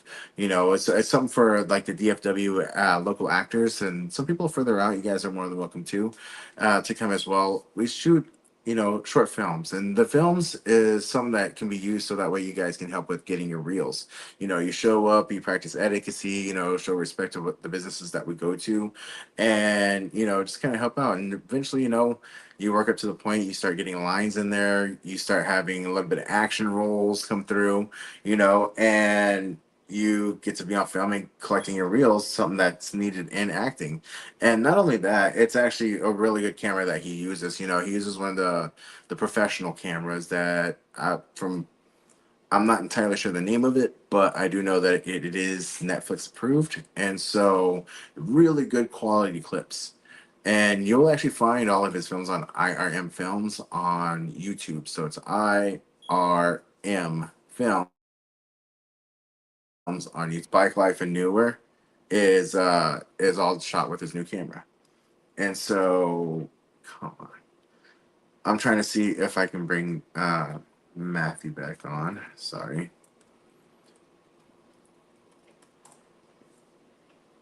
That's the reason why it helps out to have some help sometimes, some behind the scenes people. And so that's what I'm trying to do. I am trying to build my team a little bit more. However, it does take, financial financially be able to pay people to help out, you know, especially in today's age, you know, because everybody needs to get paid, and that's definitely, you know, something that's true about me as well too. You know, I've been doing this for a little bit, but it's a bit of a passion thing, so I keep doing it, you know, and you know, trying to upgrade my equipment. And so anytime, you know, anybody helps me out, which is it's always very appreciative, you know, of everyone who does, like Isaiah's Renovations, you know, they help me out with I think it's Isaiah's Marilla Renovations. Here in Fort Worth, there's a local renovation company. They do help me out with my show. They've been helping me out with upgrading my equipment, so that way, you know, I can bring you guys better content. And there's a lot more interviews coming with these new equipment, so be watching for that. But you know, Water Pure Texas, they're also one of my sponsors as well. They've been helping me to keep going and to help me out. You know, I do set out a lot of the flyers. You know, one thing I do want to bring up is whoops is to watch out for something on your door, especially in the DFW area. And I apologize, it was on my table, but here we go. Keep an eye out for these right here, okay? There is a lot of things that are going on as far as the county goes here in the DFW area. As far as that sounded like a glitch right there. DFW area, as far as the water goes, and a lot of different toxins inside of the water. And so we want to, you know, test to make sure that it's nothing that's contaminating your water as well. And so what we do is we come through with a centrifuge test machine. Don't test it with little chemicals or, you know, a little pool cleaning, you know, chemical kit. We actually bring a centrifuge that we're able to put the water inside of, and it gives us actual, you know, real time what's going on inside your water. And we found out a new feature about it too, is that we can link up to it via Bluetooth and get the full report out of it, which is super cool. So still learning more about it, and we still going to be doing more water tests definitely, and you know, trying to bring you best quality, because what it is it's our filters. You know, our filters are is that over there? Can you put that out filters? Our filters are custom made for each house. Then it's not cookie cutter, you know, filters to where it's exactly the same thing in each house. So that's why we do the test to make sure, hey, do they need a little bit more of this media? Do they need this media, or do they need, you know, what's going wrong with it? So we actually test the water before we put it in, and then we test the water again after it's installed to make sure that, hey, you know, it's doing what we say it's going to do, which is clean your water, clean the water that you shower in, clean the water that you drink, you know. And so those are definitely things that we're concerned about here at Water Pure Texas. And so that's why I appreciate them sponsoring and keeping me on the air. And they're the reasons why I actually have this software for a whole year, was thanks to Water Pure Texas. So appreciate you guys for keeping us on and all the support that you guys show. So they're actually spreading to San Antonio, or maybe spreading to San Antonio. So keep an eye out for them. Definitely good company, good people to be with. Now, if I can just draw up Matthew again. Laptop caught up with me.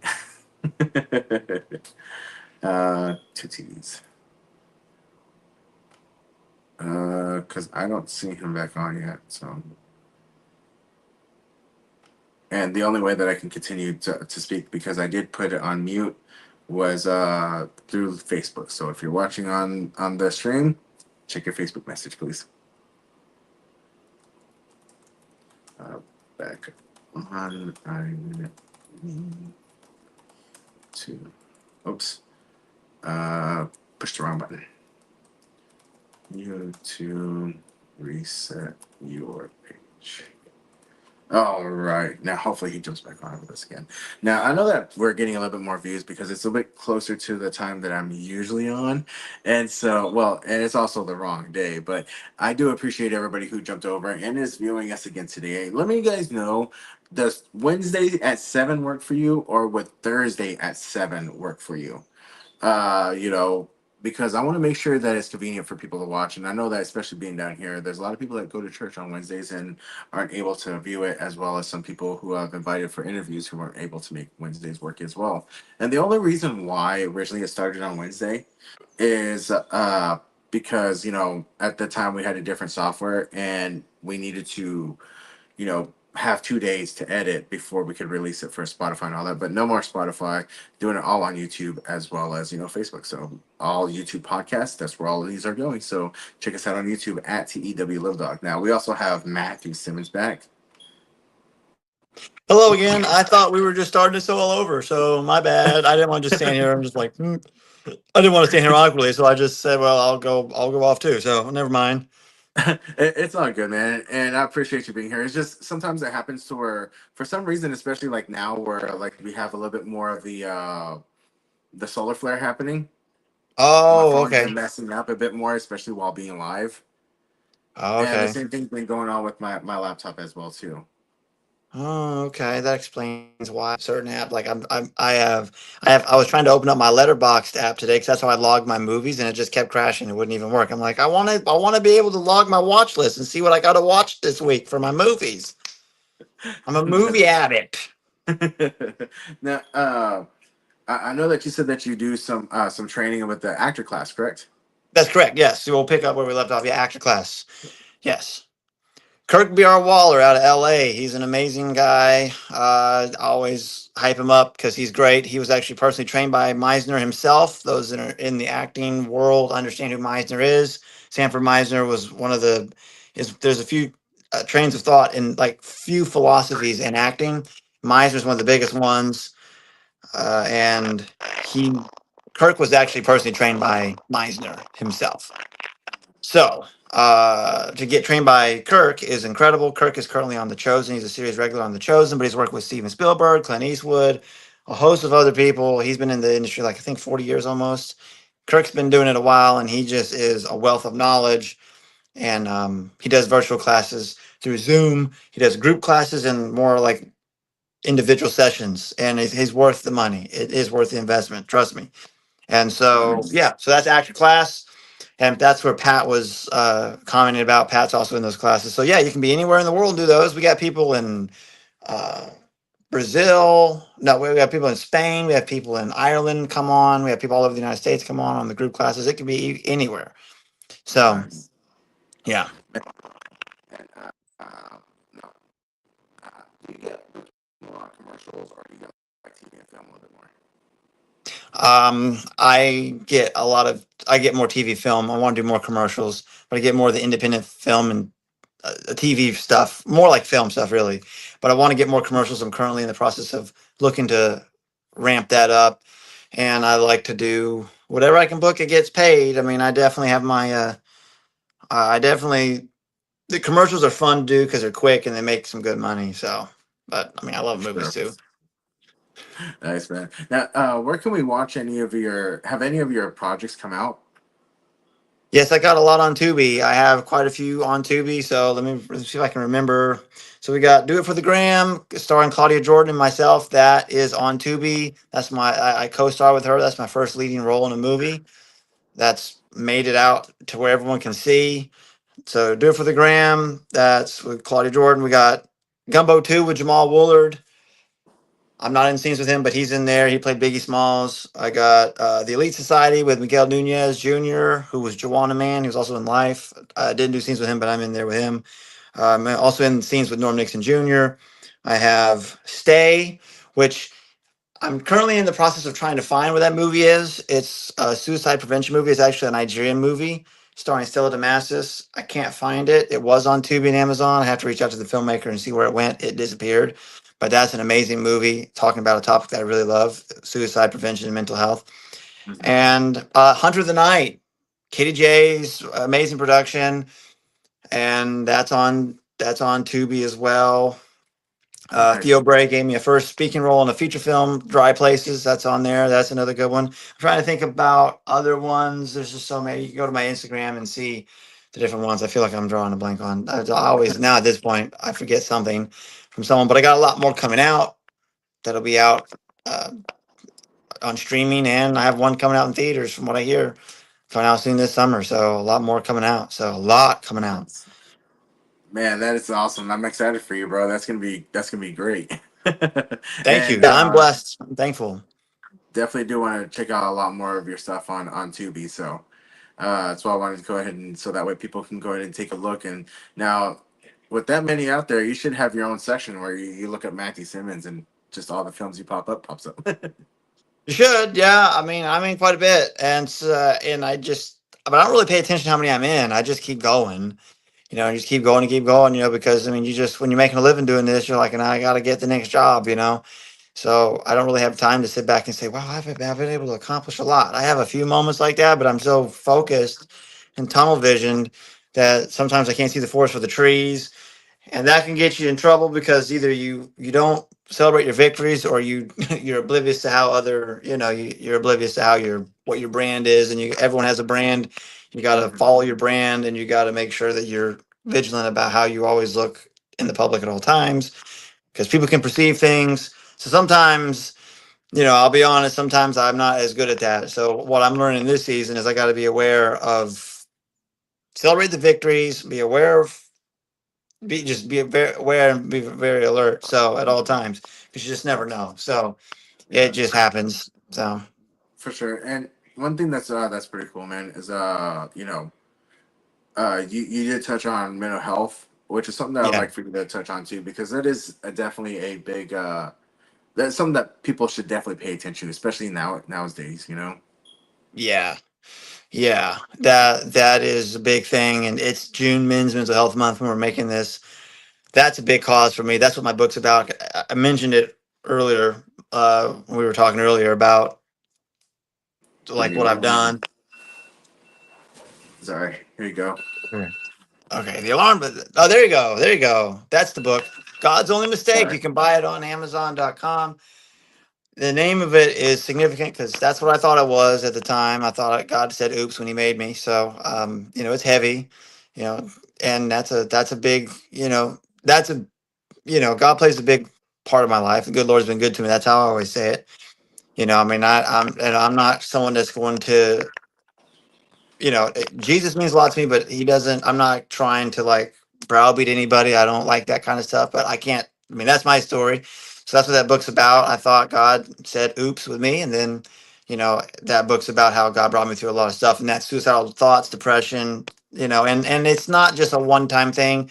You know, that was years ago when I was a teenager, and now I'm still dealing with it at times. So God still brings you through things, and God puts people in your life that helps you, but that's what that book's about. And I wrote it to where anyone that doesn't like to read can still read it and get the picture, because I understand people have a short attention span. I have a really short attention span, but that book it's like 70 pages, and it's really easy to read, and it's got some really cool people that wrote forwards and reviews for it that you'll be able to read in there. And so people are really loving it. It's on Amazon, but I wrote it during COVID. It started right. Everything was, for me, was 2020 was pivotal, man. Like, that's when I started acting. That's when I wrote the books.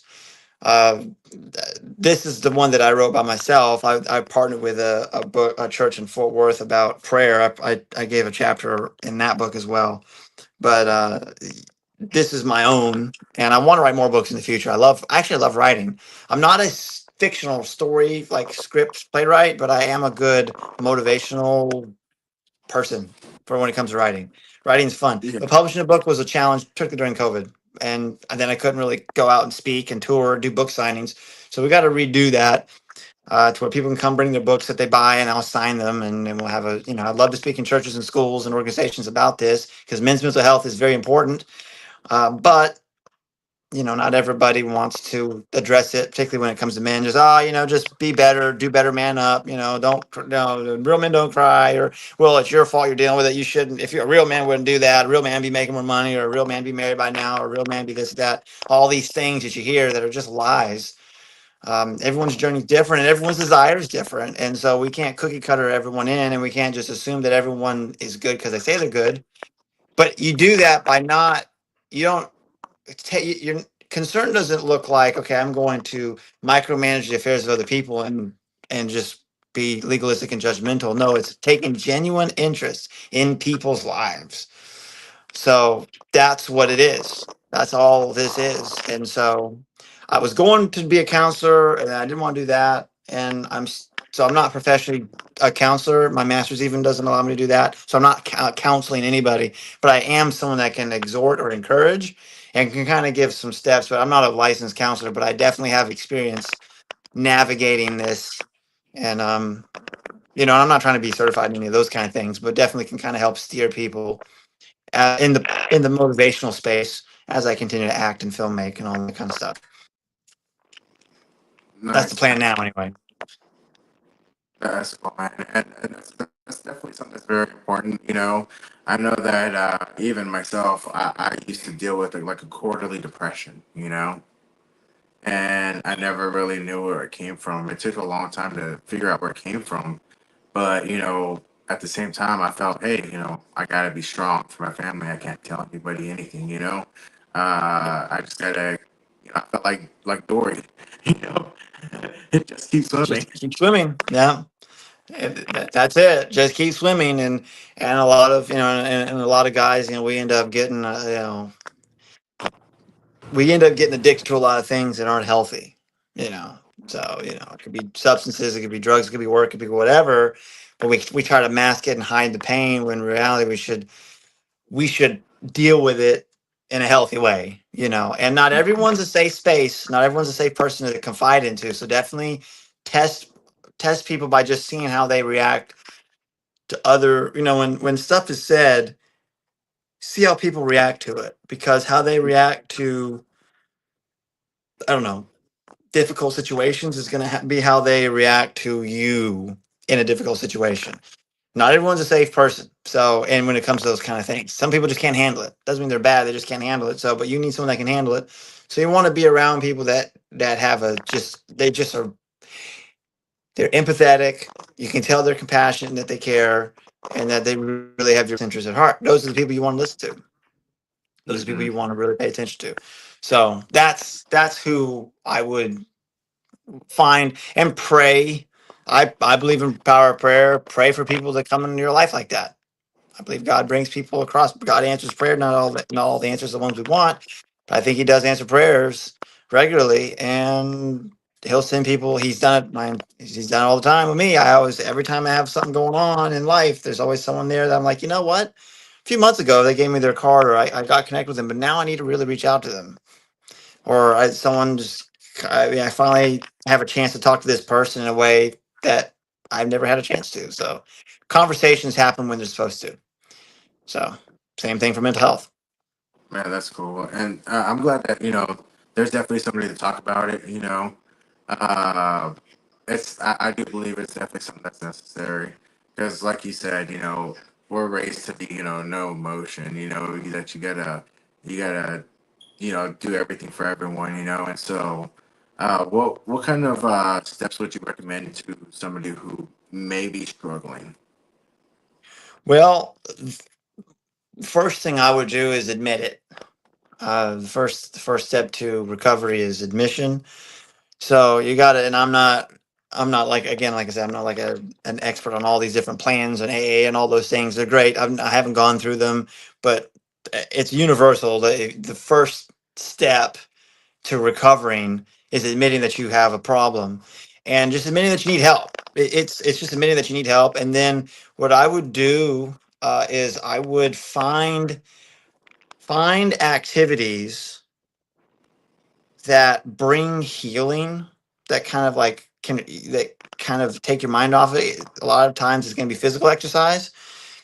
It could be running, biking, pickleball, tennis. It could be something like that. It could be swimming. It could be dance. It could be whatever. Find an activity that's healthy. You know, I mean, going to the bar and drinking until the bar's out of alcohol is not a healthy habit to cover it. I mean, I'm sorry. I mean, you know, and I'm not saying people can't drink. I'm just saying don't drown out your sorrow with alcohol. It's just never going to go away, and you're just going to hurt yourself physically. If you socially drink, I'm not judging, but I'm just saying don't drown it out in work. Don't drown it out in other addictions. Don't drown it out in shopping. Don't drown it out whatever.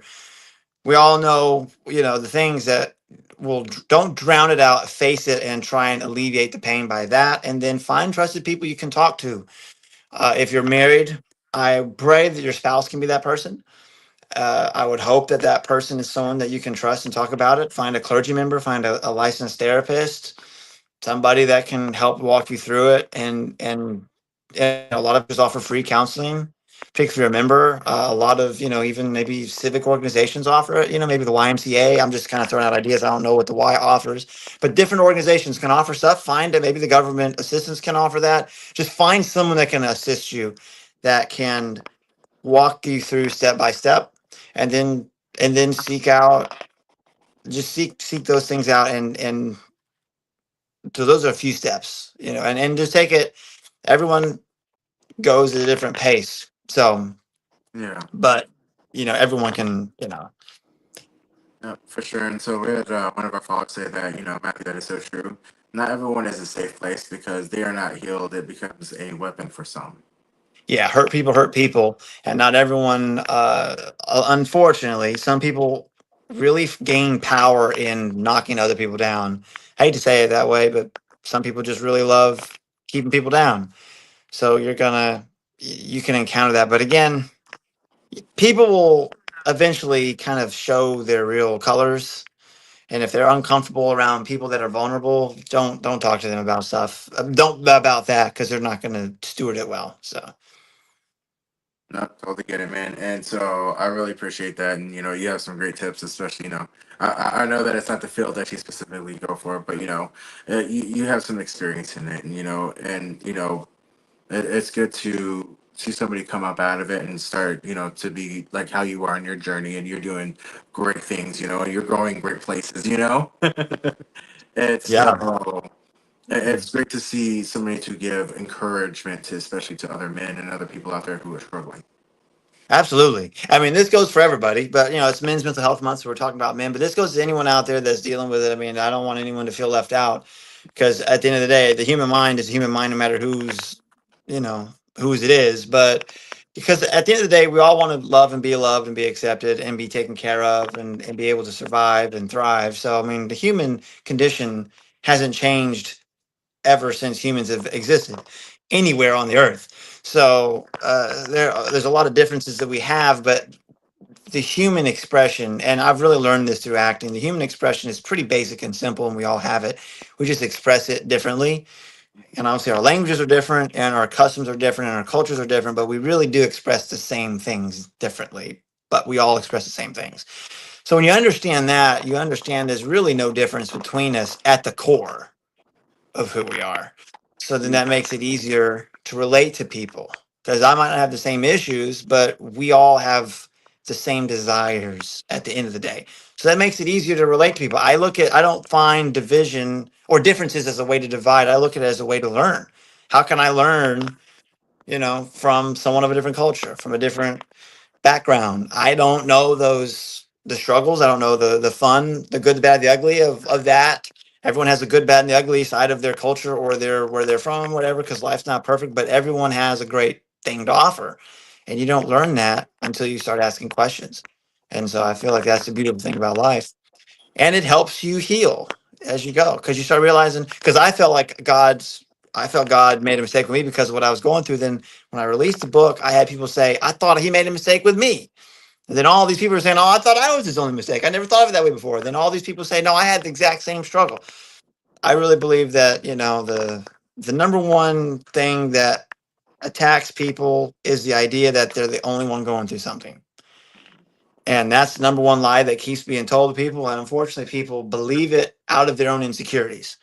It's not even any fault of their own. They just can't help but believe it, because that's just what they see in that one moment. And unfortunately, we make decisions without hindsight, and then when hindsight happens, you're like, well, I should have done that differently.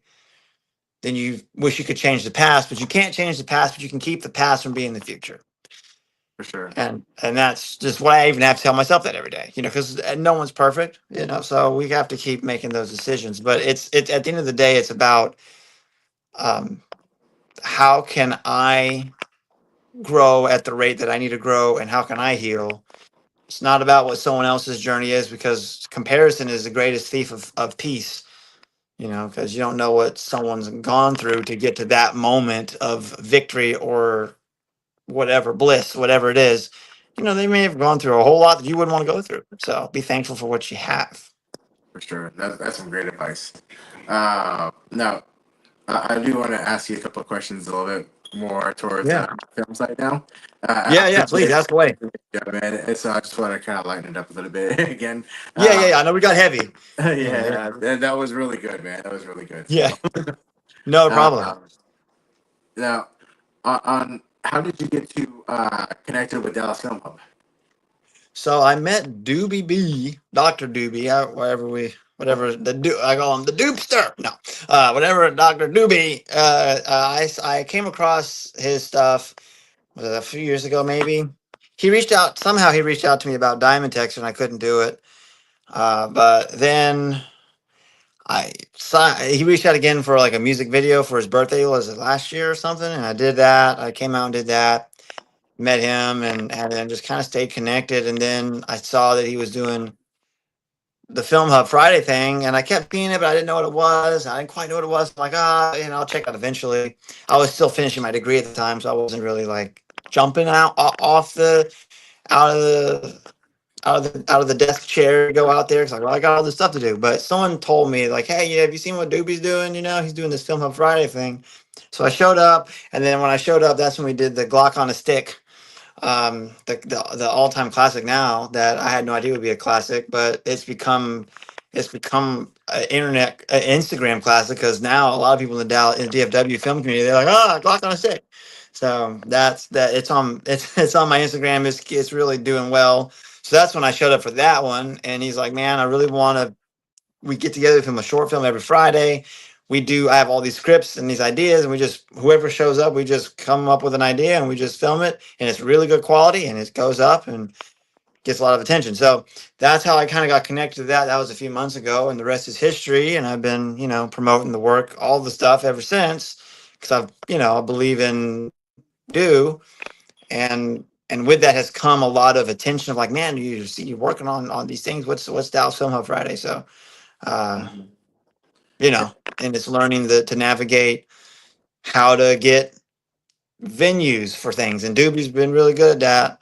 He's been good about getting sponsors, and so learning the business side of it, even in that. So it's been an interesting journey. I like to be absorb, what everyone's doing and see what everyone can do. So it's really cool to see how he just pulls it together, and it always comes together. So, and it's really a family, that came from my graduation and film, and that was fun, and that was a good thing. So the love is real, and it's a really fun thing to do, and it has the potential to just really take off and become a movement in Dallas, where like we can make it like the elite of the elite come out of Dallas Film Hub Friday and come to there to film.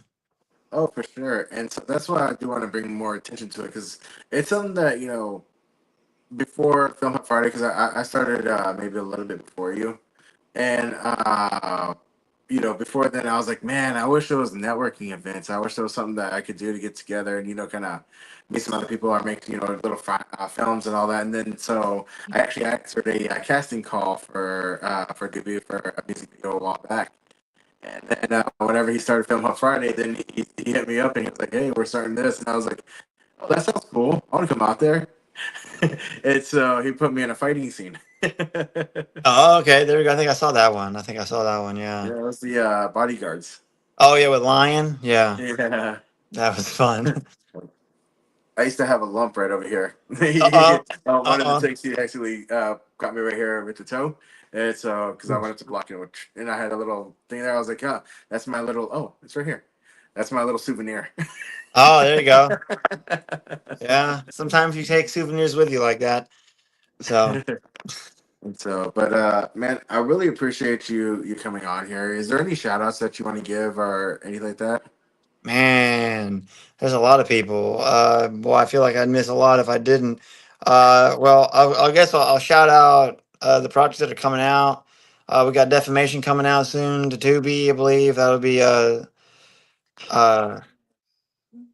Swerve X Productions. Trying to remember all these names. Kiana, you got it. She's doing amazing stuff. We got Pardon Me, the Devin Williams story coming out. That's coming out this summer. You see that on my Instagram. The trailer's out. It's got Black China, Josie Davis, Columbus Short, a lot of people. What else is coming? Oh, Get Back Up, JF Bailey Films. Yeah, that one's coming out in the summer. this summer. We got all kinds of fun stuff. Shout out to the Tutti Frutti crew. We're going to Memphis next week. Tutti Frutti, the stage play, Life and Music of Little Richard. I'll be in Memphis next week performing. I might be in San Francisco next month. We'll see. I'm not sure, but definitely be next week. This next week, I'm going to be all Tutti Frutti rehearsals and getting ready for that. So that's fun. That's my foray in theater right now. That's what's keeping me on the stage. That play is fun. And we got some other stuff coming up. I'm filming with Dr. Ollie soon.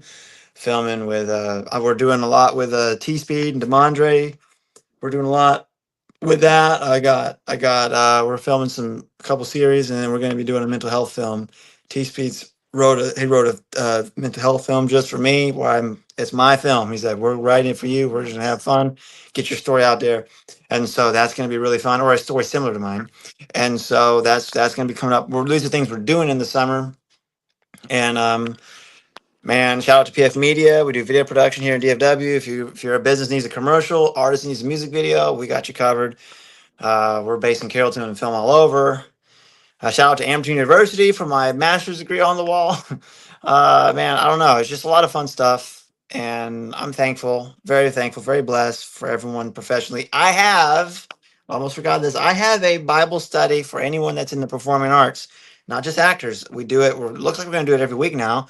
But we've been doing it every other week. But it's a Bible study. It's called Kashia. That's the Aramaic word for question, because we want people to come with their questions and to be a safe space to just talk about the Bible and see what we can, or if we have questions about that. We also have a game night with it.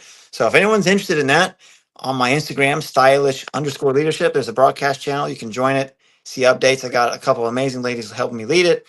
And shout out to Sky and Alyssa.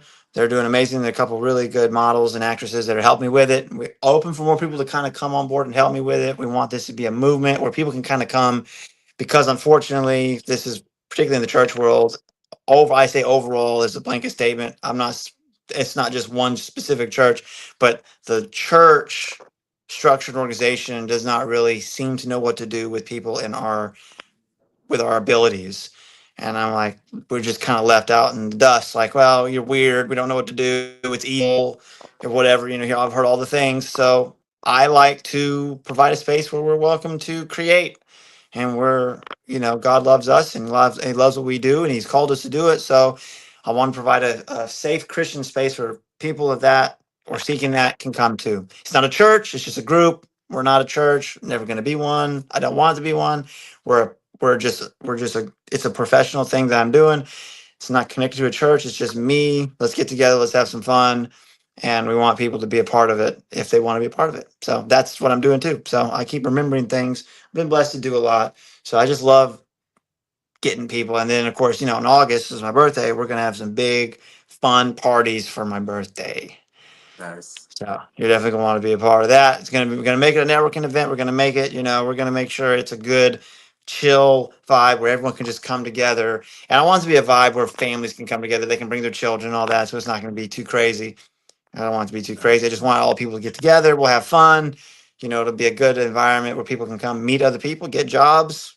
And I just love people. So that'll be coming up in August. So we're going to start planning that soon. We got to get that going. And I'm filming with Michael Green this summer. We got a Christmas movie coming out that we're filming in the summer. So I just remember that. A lot of fun stuff to film and coming out. So I'm just blessed, man. And of course we got Film Hub Friday, all the time. And yeah, right. so yeah, we got that. So just few things. Oh, we did have a question. Oh wait, sorry. This is Yeah, all right, Leo. Yeah. What day are you gonna be in Memphis? Sorry. The show is June 28th. June 28th at the Halloran Center, which is right next to the Orpheum Theater. It's a part of the Orpheum Theater. June 28th is when we're performing. I guess the question too. the 28th. Yeah. Yeah. Nice. So June 28th, 7 p.m. Tickets are on sale. TuttiFrutti.themusical.com. You can go there. Tickets are on sale for that one. And if you're in the San Francisco area, Walnut Creek to be exact, next month, on July 26th is going to be the show there. Who's going to be there?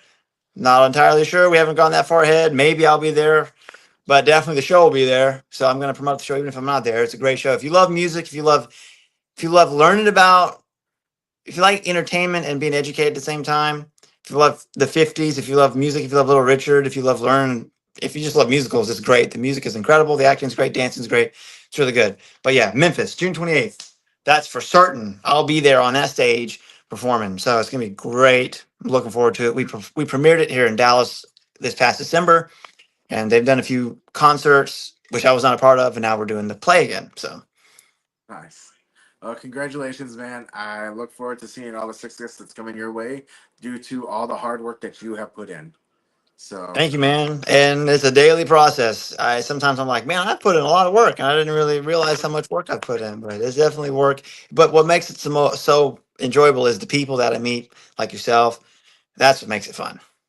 yeah, for sure. And it's been great knowing you, man, because every time I watch you, I learn a little bit something new. I find you a lot more experienced than I am. So I tend to, how you like watch movies and everything. I also watch you as well, too. Yeah. I love watching movies. I kind of got out of my, I didn't grow up watching movies. I kind of got into it later in life. And then I was watching a lot of movies. I'm like, I got to catch up because I didn't watch a lot. And then when I went back to school, I didn't watch anything. So I just started watching movies like a week or so ago. I'm like, I got to get back in it because I feel more creatively sharp Hmm. when I'm watching movies on a regular basis. Because I've heard this. I don't know if it's true, but I've heard Tom Cruise watches 2 movies a day. Oh, So wow. I don't know if that's true or not. I've heard the rumor, but I've been on set with people.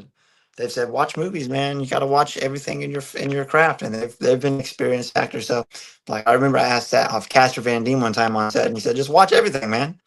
Just watch everything. You learn from doing that." I'm like, "Yeah, it's a good idea. I'm already doing that. Good idea." Because you get so much creative inspiration. You get to see how other actors interpret different characters. It's not that you're trying to mimic them, but you see their processes. You see everyone has a style. They have like a signature in how they do things. It could be it's a quirk. It's like a tick. Everyone has a tick, of how they do things. It might be a facial expression, it might whatever. They have a little thing. Elvis is a famous one. He would always curl his lip. That was his thing. It's a personal trait that always bleeds into your performance, and every actor has it. When you start watching them and you watch it in that capacity, you'll understand what I'm talking about. Nice. Well, I look forward to giving me movies on Hulu right now. Yeah, movie night, Matthew, movie night.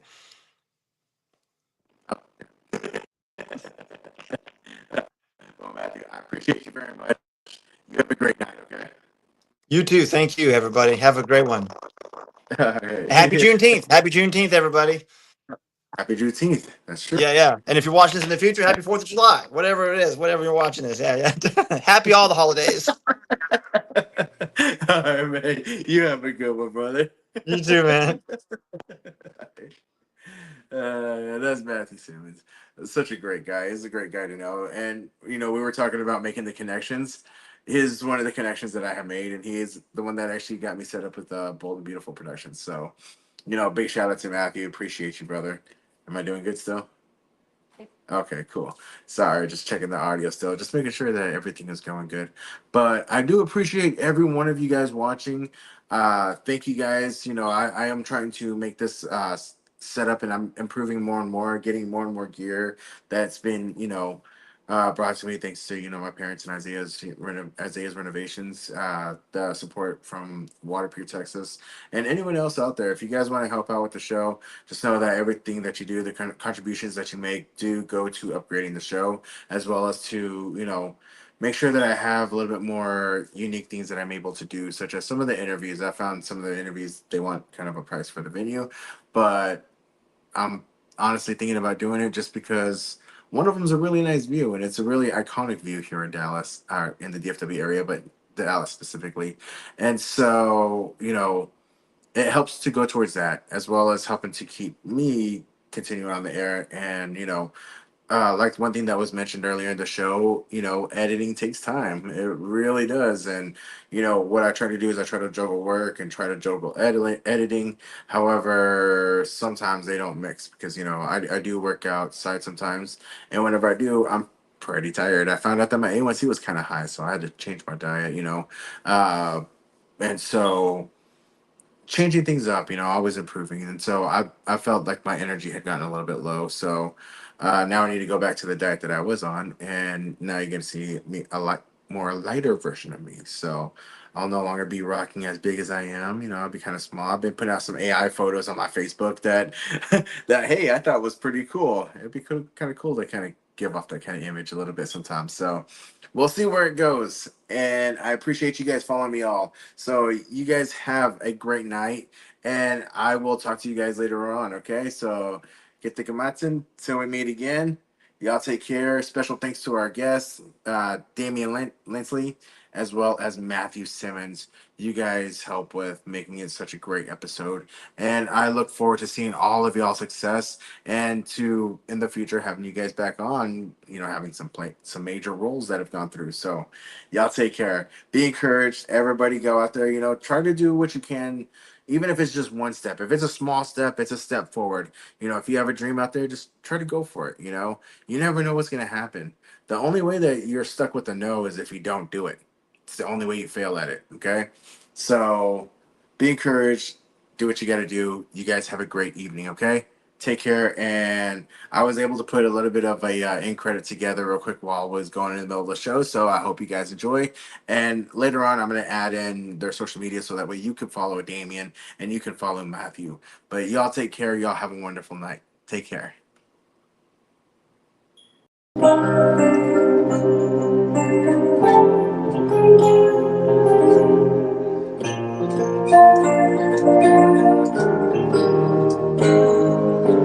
Fuiste mal con mi corazón y ya ahora vienes a buscarme.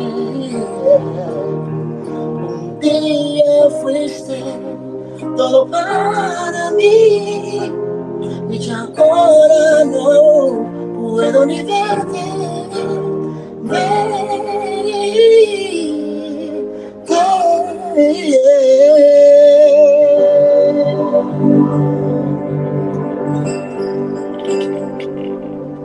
Yeah, something like that. Thank y'all, man.